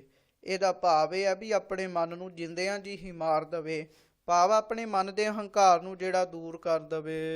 ਜੋ ਬਨ ਜਾਰ ਜੁਗਤ ਸੋ ਪਾਵੈ। ਭਾਈ ਜਿਹੜਾ ਆਪਣੀ ਜਵਾਨੀ ਨੂੰ ਸਾੜ ਦੇਵੇ ਉਹੋ ਹੀ ਜੁਗਤ ਪ੍ਰਾਪਤ ਕਰਦਾ ਹੈ। ਜਿਵੇਂ ਜਵਾਨੀ ਦੇ ਵਿੱਚ ਇੰਦਰੀਆਂ ਟਿਕਣ ਨਹੀਂ ਨਾ ਦਿੰਦੀਆਂ, ਇਸੇ ਤਰ੍ਹਾਂ ਜਿਹੜਾ ਇੰਦਰੀਆਂ ਨੂੰ ਟਿਕਾ ਲਵੇ, ਮਨ ਨੂੰ ਮਾਰ ਲਵੇ, ਉਹੋ ਹੀ ਪਰਮੇਸ਼ਰ ਨੂੰ ਪਾਉਣ ਦੀ ਜੁਗਤੀ ਜਿਹੜੀ ਹੈ ਉਹ ਪ੍ਰਾਪਤ ਕਰਦਾ ਹੈ। ਅਸ ਜਰ ਪਰ ਜਰ ਜਰ ਜਬ ਰਹਾ। ਕਹਿਣ ਲੱਗੇ ਇਸ ਜਰ ਵਿੱਚ ਇਸ ਨੂੰ ਸਾੜੇ, ਇਸ ਜਰ ਪਰ, ਅਸ ਜਰ ਪਰ ਭਾਵ ਇਸ ਅਵਸਥਾ ਵਿੱਚ, ਇਸ ਜੁਗਤੀ ਪਰ, ਜਰ ਜਰ ਜਬ ਜਰੈ, ਜਦੋਂ ਆਪਣੀਆਂ ਸਾਰੀਆਂ ਅਵਸਥਾਵਾਂ ਨੂੰ ਜਰ ਲਵੇ, ਆਪਣੀਆਂ ਸਾਰੀਆਂ ਇੰਦਰੀਆਂ ਦੀ ਜਿਹੜੀ ਗਮਤਾ ਹੈ, ਆਪਣੀ ਸਾਰੀ ਇੰਦਰੀਆਂ ਦੀ ਜਿਹੜੀ ਤ੍ਰਿਸ਼ਨਾ ਹੈ ਉਹਨਾਂ ਨੂੰ ਸਾੜ ਲਵੇ। ਤਬ ਜਾਏ ਜੋਤ ਉਜਾਰੋ ਲਹੈ। ਭਾਈ ਫੇਰ ਹੀ ਹੈ, ਫਿਰ ਕਿਤੇ ਜਾ ਕੇ ਉਹਦੇ ਅੰਦਰ ਪਰਮੇਸ਼ਰ ਦੀ ਜੋਤ ਜਿਹੜੀ ਹੈ ਉਹ ਜਗਦੀ ਹੈ, ਫਿਰ ਅੰਦਰ ਜਾ ਕੇ ਕਿਤੇ ਉਜਿਆਰਾ ਹੁੰਦਾ ਹੈ। ਮੈਂ ਫਿਰ ਬੇਨਤੀ ਕਰ ਰਿਹਾ ਵੀ ਆਸ ਜਰ ਪਰ, ਜਿਹੜੀ ਪਹਿਲਾਂ ਜੁਗਤੀ ਦੱਸੀ ਹੈ ਨਾ ਗੁਰੂ ਜੀ ਨੇ, ਇੱਥੇ ਜਰ ਦਾ ਅਰਥ ਜੁਗਤੀ ਹੈ, ਜਿਹੜਾ ਪਹਿਲਾਂ ਗੁਰੂ ਜੀ ਨੇ ਜੁਗਤੀ ਦੱਸੀ ਹੈ ਵੀ ਜੋਬਨ ਨੂੰ ਜਾਰਨਾ ਹੈ, ਇੰਦਰੀਆਂ ਨੂੰ ਮਾਰਨਾ ਹੈ। ਅਸ ਜਰ ਪਰ, ਇਸ ਜੁਗਤੀ ਪਰ ਜਿਹੜਾ ਜਰ ਜਰ ਜਬ ਰਹਿ, ਭਾਵ ਜਿਹੜਾ ਜਰ ਕੇ ਰਵੇ, ਰੋਲਾ ਨਾ ਪਾਵੇ, ਆਪਣੇ ਆਪ ਨੂੰ ਪੂਰਾ ਕੰਟਰੋਲ ਕਰਕੇ ਰੱਖੇ, ਅਜਰ ਚੀਜ਼ ਨੂੰ ਜਰ ਲਵੇ, ਫਿਰ ਉਹਦੇ ਅੰਦਰ ਜਾ ਕੇ ਕਿਤੇ ਸ਼ਬਦ ਦਾ ਉਜਿਆਰਾ ਹੁੰਦਾ ਹੈ। ਝੱਜਾ ਉਰਜ ਸੁਰਜ ਨਹੀਂ ਜਾਣਾ। ਝੱਜੇ ਅੱਖਰ ਦੇ ਰਾਹੀਂ ਭਗਤ ਕਬੀਰ ਸਾਹਿਬ ਜੀ ਫੁਰਮਾਨ ਕਰਦੇ, ਹੇ ਜੀਵ ਤੂੰ ਉਰਜਿਆ ਹੀ ਪਿਆ ਹੈ ਸੰਸਾਰ ਦੇ ਝਮੇਲਿਆਂ ਵਿੱਚ, ਸੁਰਜ ਨਹੀਂ ਜਾਣਨਾ, ਔਰ ਇਹਨੂੰ ਕਿਵੇਂ ਸੁਲਝਾਉਣਾ ਹੈ ਇਹਦਾ ਤੈਨੂੰ ਪਤਾ ਨਹੀਂ ਹੈ, ਇਹਨੂੰ ਤੂੰ ਜਾਣਿਆ ਨਹੀਂ ਹੈ। ਰਹਿਓ ਝਜਕ ਨਾਹੀ ਪਰਵਾਨਾ। ਕਹਿਣ ਲੱਗੇ ਇਹਨਾਂ ਵਿੱਚ ਹੀ ਉਰਜ ਕੇ ਰਿਹਾ ਪੈ ਗਿਆ ਹੈ, ਝਜਕ ਪਿਆ ਹੈ, ਅਟਕ ਪਿਆ ਹੈ ਇਹਨਾਂ ਵਿੱਚ, ਤੇ ਜੇ ਤੂੰ ਅਟਕਿਆ ਰਿਹਾ ਤਾਂ ਫਿਰ ਨਾ ਹੀ ਪਰਵਾਨਾ, ਰੱਬ ਦੇ ਘਰ ਵਿੱਚ ਤੂੰ ਕਿਵੇਂ ਕਬੂਲ ਹੋਵੇਂਗਾ, ਭਾਵ ਰੱਬ ਦੇ ਘਰ ਕਬੂਲ ਨਹੀਂ ਹੋਵੇਂਗਾ। ਕਤ ਝਖ ਝਖ ਔਰਨ ਸਮਝਾਵਾ। ਕਹਿਣ ਲੱਗੇ ਐਵੇਂ ਹੀ ਲੋਕਾਂ ਨੂੰ ਸਮਝਾਈ ਜਾ ਰਿਹਾ ਹੈ, ਆਪਣੇ ਆਪ ਦੇ ਝੱਖ ਨੂੰ ਤੂੰ ਮਾਰਦਾ ਨਹੀਂ, ਆਪਣੇ ਆਪ ਦੇ ਝਜਕ ਨੂੰ ਤੂੰ ਮਿਟਾਉਂਦਾ ਹੀ ਨਹੀਂ, ਆਪ ਤੂੰ ਉਰਝਿਆ ਪਿਆ ਹੈ ਤੇ ਲੋਕਾਂ ਨੂੰ ਸਮਝਾ ਰਿਹਾ ਹੈ, ਭਾਵ ਝੱਖ ਹੀ ਰਿਹਾ ਹੈ, ਐਵੇਂ ਬੋਲੀ ਜਾ ਰਿਹਾ ਹੈ। ਲੋਕਾਂ ਨੂੰ ਸਮਝਾਉਣਾ ਝੱਖ ਮਾਰਨ ਦੇ ਬਰਾਬਰ ਹੈ ਤੇਰੇ ਵਾਸਤੇ। ਹਾਂਜੀ, ਝਗਰ ਕੀਏ ਝਗਰੋ ਹੀ ਪਾਵਾ। ਐਵੇਂ ਲੋਕਾਂ ਦੇ ਨਾਲ ਹੀ ਝਗੜਾ ਕਰਦਾ ਰਹਿਣਾ ਹੈ, ਅਖੀਰ ਝਗੜਾ ਹੀ ਤੈਨੂੰ ਪ੍ਰਾਪਤ ਹੋਣਾ ਹੈ, ਜਨਮਾਂ ਮਰਨਾਂ ਦਾ ਝਗੜਾ ਪ੍ਰਾਪਤ ਹੋਏਗਾ, ਜੰਮੇਗਾ ਮਰੇਗਾ, ਜੰਮੇਗਾ ਮਰੇਗਾ, ਇਹ ਝਗੜਾ ਹੀ ਫਿਰ ਤੇਰੇ ਜੀਵਨ ਵਿੱਚ ਤੈਨੂੰ ਪ੍ਰਾਪਤ ਹੋਣਾ ਹੈ। ਵੰਨਿਆ ਨਿਕਟ ਜੋ ਘਟ ਰਹਿਓ ਦੂਰ ਕਹਾ ਤਜ ਜਾਏ। ਕਹਿਣ ਲੱਗੇ ਯਈਆਂ ਨਿਕਟ ਜੋ ਘਟ ਰਹੇ ਹੋ ਦੂਰ ਕਹਾਂ ਤਜ ਜਾਏ। ਯਈਏ ਅੱਖਰ ਦੇ ਰਾਹੀਂ ਭਗਤ ਕਬੀਰ ਸਾਹਿਬ ਜੀ ਫਰਮਾ ਰਹੇ ਵੀ ਉਹ ਵਾਹਿਗੁਰੂ ਪਰਮੇਸ਼ਰ ਜੋ ਹੈ ਉਹ ਤੇਰੇ ਨਿਕਟ ਹੈ, ਤੇਰੇ ਅੰਦਰ ਹੈ, ਦੂਰ ਉਹਨੂੰ ਛੱਡ ਕੇ ਤੂੰ ਕਿੱਥੇ ਜਾ ਰਿਹਾ ਹੈ, ਸਮਝ ਰਿਹਾ ਵੀ ਉਹ ਤੂੰ ਕਿਤੇ ਦੂਰ ਹੈ, ਉਹ ਦੂਰ ਨਹੀਂ ਹੈ, ਤੈਨੂੰ ਤੱਜ ਕੇ ਉਹ ਕਿਤੇ ਵੀ ਨਹੀਂ ਗਿਆ। ਜਾ ਕਾਰਨ ਜਗ ਢੂਡਿਓ ਨੇਰੋ ਪਾਇਓ ਤਾਹੇ। ਭਾਈ ਜਿਸ ਵਾਹਿਗੁਰੂ ਪਰਮੇਸ਼ਰ ਨੂੰ ਲੱਭਣ ਵਾਸਤੇ ਤੂੰ ਸਾਰੇ ਜਗਤ ਵਿੱਚ ਉਹਨੂੰ ਢੂੰਡ ਰਿਹਾ ਹੈ, ਉਹਨੂੰ ਲੱਭ ਰਿਹਾ ਹੈ, ਨੇਰੋ ਪਾਇਓ ਤਾਹੇ, ਕਹਿਣ ਲੱਗੇ ਉਹ ਤੇ ਨੇੜੇ ਹੀ ਪ੍ਰਾਪਤ ਹੋ ਗਿਆ ਹੈ, ਉਹ ਤੇ ਤੇਰੇ ਨੇੜੇ ਹੀ ਹੈ। ਟੱਟਾ ਬਿਕਟ ਘਾਟ ਘਟ ਮਾਹੀ। ਇਸ ਤਰ੍ਹਾਂ ਭਗਤ ਕਬੀਰ ਸਾਹਿਬ ਜੀ ਜੋ ਟੈਂਕੇ ਅੱਖਰ ਦੇ ਰਾਹੀਂ ਉਪਦੇਸ਼ ਦੇ ਰਹੇ ਨੇ ਵੀ ਤੇਰੇ ਅੰਦਰ ਅੰਤਹਿਕਰਨ ਦੇ ਅੰਦਰ ਹੀ ਵਾਹਿਗੁਰੂ ਪਰਮੇਸ਼ਰ ਹੈ, ਪਰ ਉਹਦੀ ਪ੍ਰਾਪਤੀ ਕਰਨੀ ਬੜੀ ਬਿਕਟ ਹੈ, ਭਾਵ ਬੜੀ ਕਠਿਨ ਹੈ। ਖੋਲ ਕਪਾਟ ਮਹਲ ਕੇ ਨਾ ਜਾਹੀ। ਕਹਿਣ ਲੱਗੇ ਆਪਣੇ ਕਪਾਟ ਖੋਲ, ਇਹਨਾਂ 9 ਦਰਵਾਜ਼ਿਆਂ ਤੋਂ ਉੱਪਰ ਉੱਠ, 10ਵੇਂ ਦਵਾਰ ਵਿੱਚ ਜਾ, ਕਪਾਟ ਖੋਲ, ਤੈਨੂੰ ਆਗਮ ਨਿਗਮ ਦੀ ਖੋਜੀ ਹੋਏਗੀ, ਸੋਝੀ ਹੋਏਗੀ। ਤੂੰ ਕਿਉਂ ਨਹੀਂ ਇਹ ਕਪਾਟ ਖੋਲਦਾ, ਕਿਉਂ ਨਹੀਂ ਆਪਣੇ ਨਿਜ ਘਰ ਵਿੱਚ ਜਾਣਾ? ਦੇਖ ਅਟਲ ਟਲ ਕਤਹਿ ਨਾ ਜਾਵਾ। ਜਦੋਂ ਤੂੰ ਕਪਾਟ ਖੋਲ ਕੇ ਆਪਣੇ ਨਿਜ ਘਰ ਵਿੱਚ ਜਾਵੇਂਗਾ, ਅਟਲ ਵਾਹਿਗੁਰੂ ਪਰਮੇਸ਼ਰ ਨੂੰ ਦੇਖ ਲਏਗਾ, ਫਿਰ ਤੂੰ ਟਲ ਕੇ ਹਟ ਕੇ ਫਿਰ ਕਿਤੇ ਵੀ ਨਹੀਂ ਜਾਵੇਂਗਾ। ਰਹਿ ਲਪਟ ਘਟ ਪਰਚਉ ਪਾਵਾ। ਕਹਿਣ ਲੱਗਿਆ ਰਹਿ ਲਪਟ ਘਟ ਪਰਚੋ ਪਾਵਾ। ਆਮ ਜਿਹੜਾ ਮਨੁੱਖ ਹੈ, ਕਹਿਣ ਲੱਗੇ ਉਹ ਤੇ ਐਵੇਂ ਮਾਇਆ ਦੇ ਵਿੱਚ ਹੀ ਸਾਧ ਸੰਗਤ ਦੀ ਲਪਟਿਆ ਹੀ ਪਿਆ ਹੈ, ਮਾਇਆ ਵਿੱਚ ਹੀ ਲਪਟ ਕੇ ਰਹਿੰਦਾ ਹੈ, ਤੇ ਅਸਲੀ ਘਟ ਨੂੰ ਉਹ ਪ੍ਰਾਪਤ ਨਹੀਂ ਕਰਦਾ। ਠੱਠਾ ਇਹ ਦੂਰ ਠਗ ਨੀਰਾ। ਤੇ ਠੱਠੇ ਅੱਖਰ ਦੇ ਰਾਹੀਂ ਗੁਰੂ ਜੀ ਉਪਦੇਸ਼ ਕਰਦੇ ਨੇ, ਜਿਸ ਨੇ ਠੱਗੀ ਦੇ ਨੀਰ ਭਾਵ ਮ੍ਰਿਗ ਤ੍ਰਿਸ਼ਨਾ ਨੂੰ, ਜੋ ਮਹਾਰਾਜ ਜੀ ਕਹਿ ਰਹੇ ਨਾ, ਠੱਠਾ ਇਹ ਦੂਰ ਠੱਗ ਨੀਰਾ, ਜਿਸ ਨੇ ਇਸ ਗੱਲ ਨੂੰ ਸਮਝ ਲਿਆ ਹੈ, ਉਹ ਜਿਹੜਾ ਠੱਗ ਨੀਰ ਹੈ ਨਾ, ਉਹਨੂੰ ਦੂਰ ਸਮਝ ਲਿਆ ਹੈ। ਭਾਵ ਜਿਵੇਂ ਹਿਰਣ ਉਹ ਠੱਗਿਆ ਹੀ ਜਾਂਦਾ ਹੈ ਨਾ ਮ੍ਰਿਗ ਤ੍ਰਿਸ਼ਨਾ ਵਿੱਚ, ਸਮਝਦਾ ਵੀ ਪਾਣੀ ਦੂਰ ਹੈ, ਦੂਰ ਹੈ, ਭੱਜੀ ਜਾਂਦਾ ਹੈ, ਭੱਜੀ ਜਾਂਦਾ, ਪਾਣੀ ਨਹੀਂ ਹੁੰਦਾ, ਪਰ ਫਿਰ ਵੀ ਸਮਝ ਰਿਹਾ ਵੀ ਪਾਣੀ ਹੈ।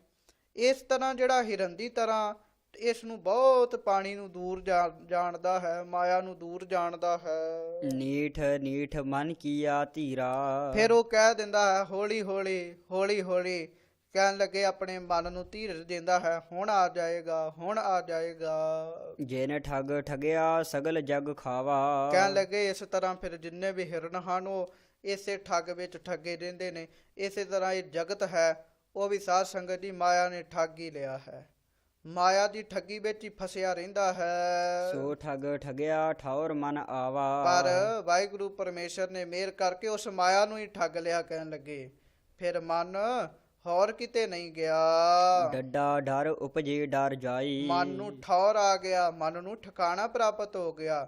ਜਦੋਂ ਰੱਬ ਨੇ ਠੱਗ ਮਾਇਆ ਨੂੰ ਜਿੱਤ ਲਿਆ, ਕਹਿਣ ਲੱਗੇ ਮਨ ਨੂੰ ਠੌਰ ਆ ਗਿਆ। ਅੱਗੋਂ ਡੱਡੇ ਅੱਖਰ ਦੇ ਰਾਹੀਂ ਭਗਤ ਕਬੀਰ ਸਾਹਿਬ ਜੀ ਉਪਦੇਸ਼ ਦੇ ਰਹੇ ਨੇ, ਡੱਡਾ ਡਰ ਉਪਜੇ ਡਰ ਜਾਈ। ਕਹਿਣ ਲੱਗੇ ਡੱਡੇ ਅੱਖਰ ਤੋਂ ਉਪਦੇਸ਼ ਦਿੰਦੇ, ਭਾਈ ਜਦੋਂ ਵਾਹਿਗੁਰੂ ਪਰਮੇਸ਼ਰ ਦਾ ਡਰ ਤੁਹਾਡੇ ਅੰਦਰ ਪੈਦਾ ਹੋ ਗਿਆ, ਫਿਰ ਡਰ ਜਾਈ, ਜਮਾ ਦਾ ਜਿਹੜਾ ਡਰ ਹੈ ਉਹ ਅੰਦਰੋਂ ਚਲੇ ਜਾਂਦਾ ਹੈ। ਤਾ ਡਰਮ ਹੈ ਡਰ ਰਹਿਆ ਸਮਾਈ। ਉਸ ਡਰ ਵਿੱਚ, ਕਹਿਣ ਲੱਗੇ ਜਦੋਂ ਉਹ ਡਰ ਅੰਦਰ ਵਿੱਚ ਆ ਜਾਏ ਨਾ, ਫਿਰ ਜਮਾ ਦਾ ਡਰ ਵਿੱਚ ਹੀ ਸਮਾ ਜਾਂਦਾ ਹੈ, ਪਤਾ ਹੀ ਨਹੀਂ ਲੱਗਦਾ ਕਿੱਥੇ ਚਲੇ ਜਾਂਦਾ ਹੈ। ਜੋ ਡਰ ਡਰੈ ਤਾ ਫਿਰ ਡਰ ਲਾਗੈ। ਕਹਿਣ ਲੱਗੇ ਜੋ ਡਰ ਡਰੈ ਤਾਂ ਫਿਰ ਡਰ ਲੱਗਾ। ਜੇ ਵਾਹਿਗੁਰੂ ਪਰਮੇਸ਼ਰ ਦਾ ਡਰ ਹਿਰਦੇ ਵਿੱਚ ਨਹੀਂ ਲੈ ਕੇ ਆਂਦਾ, ਹੋਰ ਨਾ ਡਰਾਂ ਤੋਂ ਡਰਦਾ ਰਿਹਾ, ਭਾਈ ਫੇਰ ਹੀ ਜਮਾਂ ਦਾ ਡਰ ਲੱਗਦਾ ਹੈ। ਨਿਡਰ ਹੁਆ ਡਰ ਉਰ ਹੋਏ ਭਾਗੈ। ਪਰ ਜਦੋਂ ਮਨੁੱਖ ਨਿਡਰ ਹੋ ਜਾਂਦਾ ਹੈ ਨਾ, ਵੀ ਮੈਂ ਨਹੀਂ ਡਰਨਾ, ਭਾਵ ਜਿਹਨੂੰ ਰੱਬ ਦਾ ਡਰ ਆ ਜਾਂਦਾ ਹੈ, ਫਿਰ ਉਹ ਬਾਕੀ ਪੱਖੋਂ ਨਿਡਰ ਹੋ ਜਾਂਦਾ ਹੈ, ਬਾਕੀ ਹੋਰ ਉਹਨੂੰ ਕੋਈ ਡਰ ਨਹੀਂ ਰਹਿੰਦਾ। ਕਹਿਣ ਲੱਗੇ ਜਦੋਂ ਮਨੁੱਖ ਨਿਡਰ ਹੋ ਜਾਂਦਾ ਹੈ, ਫਿਰ ਸਾਰੇ ਡਰ ਉਹਦੇ ਅੰਦਰੋਂ ਭੱਜ ਜਾਂਦੇ ਹਨ। ਢੱਡਾ ਢਿੱਗ ਢੂਡਹਿ ਕਤ ਆਨਾ। ਫਿਰ ਸਾਧ ਸੰਗਤ ਜੀ ਢੱਡੇ ਅੱਖਰ ਦੇ ਰਾਹੀਂ ਭਗਤ ਕਬੀਰ ਸਾਹਿਬ ਜੀ ਫਰਮਾਨ ਕਰ ਰਹੇ, ਢੱਡਾ ਢਿੱਗ ਢੂੰਡਹਿ ਕਤ ਆਨਾ। ਢੱਡੇ ਤੋਂ ਭਾਵ ਹੈ ਵਾਹਿਗੁਰੂ ਪਰਮੇਸ਼ਰ ਢਿੱਗ ਹੀ ਹੈ, ਨੇੜੇ ਹੀ ਹੈ। ਢੂੰਡਹਿ ਕਤ ਆਨਾ, ਤੂੰ ਹੋਰ ਜੰਗਲਾਂ ਵਿੱਚ ਜਾ ਕੇ ਹੋਰ ਥਾਵਾਂ ਤੇ ਉਹਨੂੰ ਕੀ ਲੱਭ ਰਿਹਾ ਹੈ? ਢੂਡਤ ਹੀ ਟਹਿ ਗਏ ਪਰਾਨਾ। ਭਾਈ ਢੂੰਡਦਿਆਂ ਹੀ ਲੱਭਦਿਆਂ ਹੀ ਜਿਹੜੇ ਤੇਰੇ ਪ੍ਰਾਣ ਹਨ, ਜਿਹੜੇ ਤੇਰੇ ਸਾਹ ਹਨ, ਉਹ ਢਹਿ ਜਾਣੇ ਹਨ। ਭਾਵ ਇੱਕ ਨਾ ਇੱਕ ਦਿਨ ਤੂੰ ਨਾਸ਼ ਹੋ ਜਾਣਾ ਹੈ, ਪਰ ਉਹਨੇ ਬਾਹਰੋਂ ਨਹੀਂ ਢੂੰਡਿਆ ਜਾਣਾ। ਚੜ ਸੁਮੇਰ ਢੂਡ ਜਬ ਆਵਾ। ਭਾਈ ਜਦੋਂ ਮਨੁੱਖ ਸੁਮੇਰ ਤੇ ਚੜ ਜਾਵੇ, ਹਿਮਾਲਿਆ ਦੀ ਸਭ ਤੋਂ ਉੱਪਰਲੀ ਚੋਟੀ ਤੇ, ਭਾਵ ਸਿੱਧ ਇਸੇ ਤਰ੍ਹਾਂ ਕਰਦੇ ਸੀ ਨਾ, ਸੁਮੇਰ ਉੱਤੇ ਜਾ ਕੇ ਬਹਿ ਜਾਂਦੇ ਸੀਗੇ। ਕਹਿਣ ਲੱਗੇ ਜਿਹੜਾ ਸੁਮੇਰ ਦੀ ਚੋਟੀ ਉੱਤੇ ਚੜ ਜਾਵੇ, ਉੱਥੇ ਪਰਮੇਸ਼ਰ ਨੂੰ ਢੂੰਡਦਾ ਹੈ ਜਾ ਕੇ। ਜਿਹ ਗੜ ਗੜਿਓ ਸੋ ਗੜ ਮਹਿ ਪਾਵਾ। ਤੇ ਫਿਰ ਨਾਲ ਹੀ ਭਗਤ ਕਬੀਰ ਸਾਹਿਬ ਜੀ ਫੁਰਮਾਨ ਕਰਦੇ ਵੀ ਜਿਵੇਂ ਸੁਮੇਰ ਦੀ ਪਰਬਤ ਦੀ ਚੋਟੀ ਉੱਤੇ ਜਾ ਕੇ ਬੈਠ ਗਿਆ, ਉੱਥੇ ਜਾ ਕੇ ਕਹਿਣ ਲੱਗੇ ਪਰਮੇਸ਼ਰ ਨੂੰ ਲੱਭਣਾ ਕੀਤਾ। ਇਸੇ ਤਰ੍ਹਾਂ ਕਹਿਣ ਲੱਗੇ ਜਿਹੜਾ ਵਾਹਿਗੁਰੂ ਪਰਮੇਸ਼ਰ ਲੱਭਣਾ ਸੀ, ਉਹ ਤੇ ਫਿਰ ਨਾ ਲੱਭਾ। ਫਿਰ ਉਸ ਵੇਲੇ ਗੁਰਾਂ ਦੀ ਸ਼ਰਨ ਵਿੱਚ ਮੈਂ ਗਿਆ। ਗੁਰਾਂ ਦੀ ਸ਼ਰਨ ਵਿੱਚ ਜਾ ਕੇ ਮੈਨੂੰ ਇਸ ਗੱਲ ਦੀ ਸਮਝ ਆ ਗਈ, ਤੇ ਕਹਿਣ ਲੱਗੇ ਫਿਰ ਇਸੇ ਗੜ ਦੇ ਅੰਦਰ ਹੀ ਮੈਂ ਉਹਦਾ ਗੜ ਪ੍ਰਾਪਤ ਕਰ ਲਿਆ। ਭਾਵ ਇਸ ਸਰੀਰ ਦੇ ਅੰਦਰ ਹੀ ਮੈਂ ਉਸ ਵਾਹਿਗੁਰੂ ਪਰਮੇਸ਼ਰ ਨੂੰ ਦੇਖ ਲਿਆ। ਸੋ ਇਸ ਤਰ੍ਹਾਂ ਭਗਤ ਕਬੀਰ ਸਾਹਿਬ ਜੀ ਵੱਖ-ਵੱਖ ਅੱਖਰਾਂ ਦੇ ਰਾਹੀਂ ਇਸ ਸੰਸਾਰ ਨੂੰ ਉਪਦੇਸ਼ ਦੇ ਰਹੇ ਨੇ। ਬਹਾਨਾ ਕੀ ਹੈ? ਬਹਾਨਾ ਸਾਧ ਸੰਗਤ ਜੀ ਉਹਨਾਂ ਦੋਵਾਂ ਦਾ ਹੈ, ਕਾਜੀ ਦਾ ਤੇ ਬ੍ਰਾਹਮਣ ਦਾ। ਪਰ ਉਪਦੇਸ਼ ਭਗਤ ਕਬੀਰ ਸਾਹਿਬ ਜੀ ਸਾਨੂੰ ਸਾਰਿਆਂ ਨੂੰ ਦੇ ਰਹੇ ਨੇ, ਕੱਲੇ ਕੱਲੇ ਅੱਖਰ ਦੇ ਰਾਹੀਂ। ਇੱਕ ਇੱਕ ਅੱਖਰ ਦੀ ਵਿਆਖਿਆ ਬਹੁਤ ਬਹੁਤ ਲੰਮੀ ਹੈ। ਭਾਵ ਜੋ ਭਗਤ ਕਬੀਰ ਸਾਹਿਬ ਜੀ ਨੇ ਚੱਚੇ ਅੱਖਰ ਦੇ ਰਾਹੀਂ ਉਪਦੇਸ਼ ਦਿੱਤਾ, ਚਿੱਤਰਕਾਰ ਵਾਹਿਗੁਰੂ ਜੀ ਨੂੰ ਦੇਖੋ ਕੱਕੇ ਅੱਖਰ ਰਾਹੀਂ ਉਪਦੇਸ਼ ਦਿੱਤਾ, ਵੀ ਉਪਦੇਸ਼ ਦੀਆਂ ਕਿਰਨਾਂ ਸਾਡੇ ਹਿਰਦੇ 'ਚ ਸਮਾ ਗਈਆਂ। ਘੱਗੇ ਅੱਖਰ ਦੇ ਰਾਹੀਂ ਦਿੱਤਾ, ਵੀ ਪਰਮੇਸ਼ਰ ਘਟ ਘਟ ਵਿੱਚ ਸਮਾਇਆ ਹੋਇਆ ਹੈ। ਸੋ ਇਸ ਤਰ੍ਹਾਂ ਝੱਜੇ ਅੱਖਰ ਦੇ ਰਾਹੀਂ ਉਪਦੇਸ਼ ਦਿੱਤਾ, ਵੀ ਤੂੰ ਕਿਉਂ ਉਰਝਿਆ ਪਿਆ ਹੈ। ਫਿਰ ਟੈਂਕੇ ਅੱਖਰ ਦੇ ਰਾਹੀਂ ਉਪਦੇਸ਼ ਦਿੱਤਾ, ਵੀ ਵਾਹਿਗੁਰੂ ਪਰਮੇਸ਼ਰ ਜੋ ਹੈ ਉਹਨੂੰ ਜਾਣਨਾ ਬੜਾ ਬਿਕਟ ਹੈ, ਭਾਵ ਬੜਾ ਕਠਨ ਹੈ। ਆਪਣੇ ਮਨ ਨੂੰ ਮਾਰ ਕੇ ਹੀ ਉਹਦੀ ਪ੍ਰਾਪਤੀ ਹੁੰਦੀ ਹੈ। ਸੋ ਇਸ ਤਰ੍ਹਾਂ ਡੱਡੇ ਅੱਖਰ ਤੋਂ ਉਪਦੇਸ਼ ਦਿੱਤਾ, ਵੀ ਉਹਦਾ ਡਰ ਸਾਡੇ ਅੰਦਰ ਪੈਦਾ ਹੋਣਾ ਚਾਹੀਦਾ ਹੈ। ਸੋ ਭਗਤ ਕਬੀਰ ਸਾਹਿਬ ਜੀ ਨੇ ਵੱਖ-ਵੱਖ ਤਰ੍ਹਾਂ ਦੇ ਅੱਖਰਾਂ ਦੇ ਨਾਲ ਸਾਨੂੰ ਉਪਦੇਸ਼ ਦਿੱਤਾ ਹੈ। ਸਤਿਗੁਰੂ ਜੀ ਕਿਰਪਾ ਕਰਨ, ਇਹ ਜਿਹੜਾ ਸ਼ੁਭ ਉਪਦੇਸ਼ ਹੈ ਉਹ ਸਾਡੇ ਜੀਵਨ ਵਿੱਚ ਵਾਸਾ ਕਰੇ। ਆਖਰੀ ਅਰਥ ਕਰਦਿਆਂ ਹੋਈਆਂ ਬੇਅੰਤ ਪ੍ਰਕਾਰ ਦੀਆਂ ਭੁੱਲਾਂ ਚੁੱਕਾਂ ਦੀ ਖਿਮਾ ਜੀ। ਚੜ ਸੁਮੇਰ ਢੂੜ ਜਬ ਆਵਾ, ਜੇਹ ਗੜ ਗੜਿਓ ਸੋ ਗੜ ਮਹਿ ਪਾਵਾ। ਵਾਹਿਗੁਰੂ ਜੀ ਕਾ ਖਾਲਸਾ, ਵਾਹਿਗੁਰੂ ਜੀ ਕੀ ਫਤਿਹ।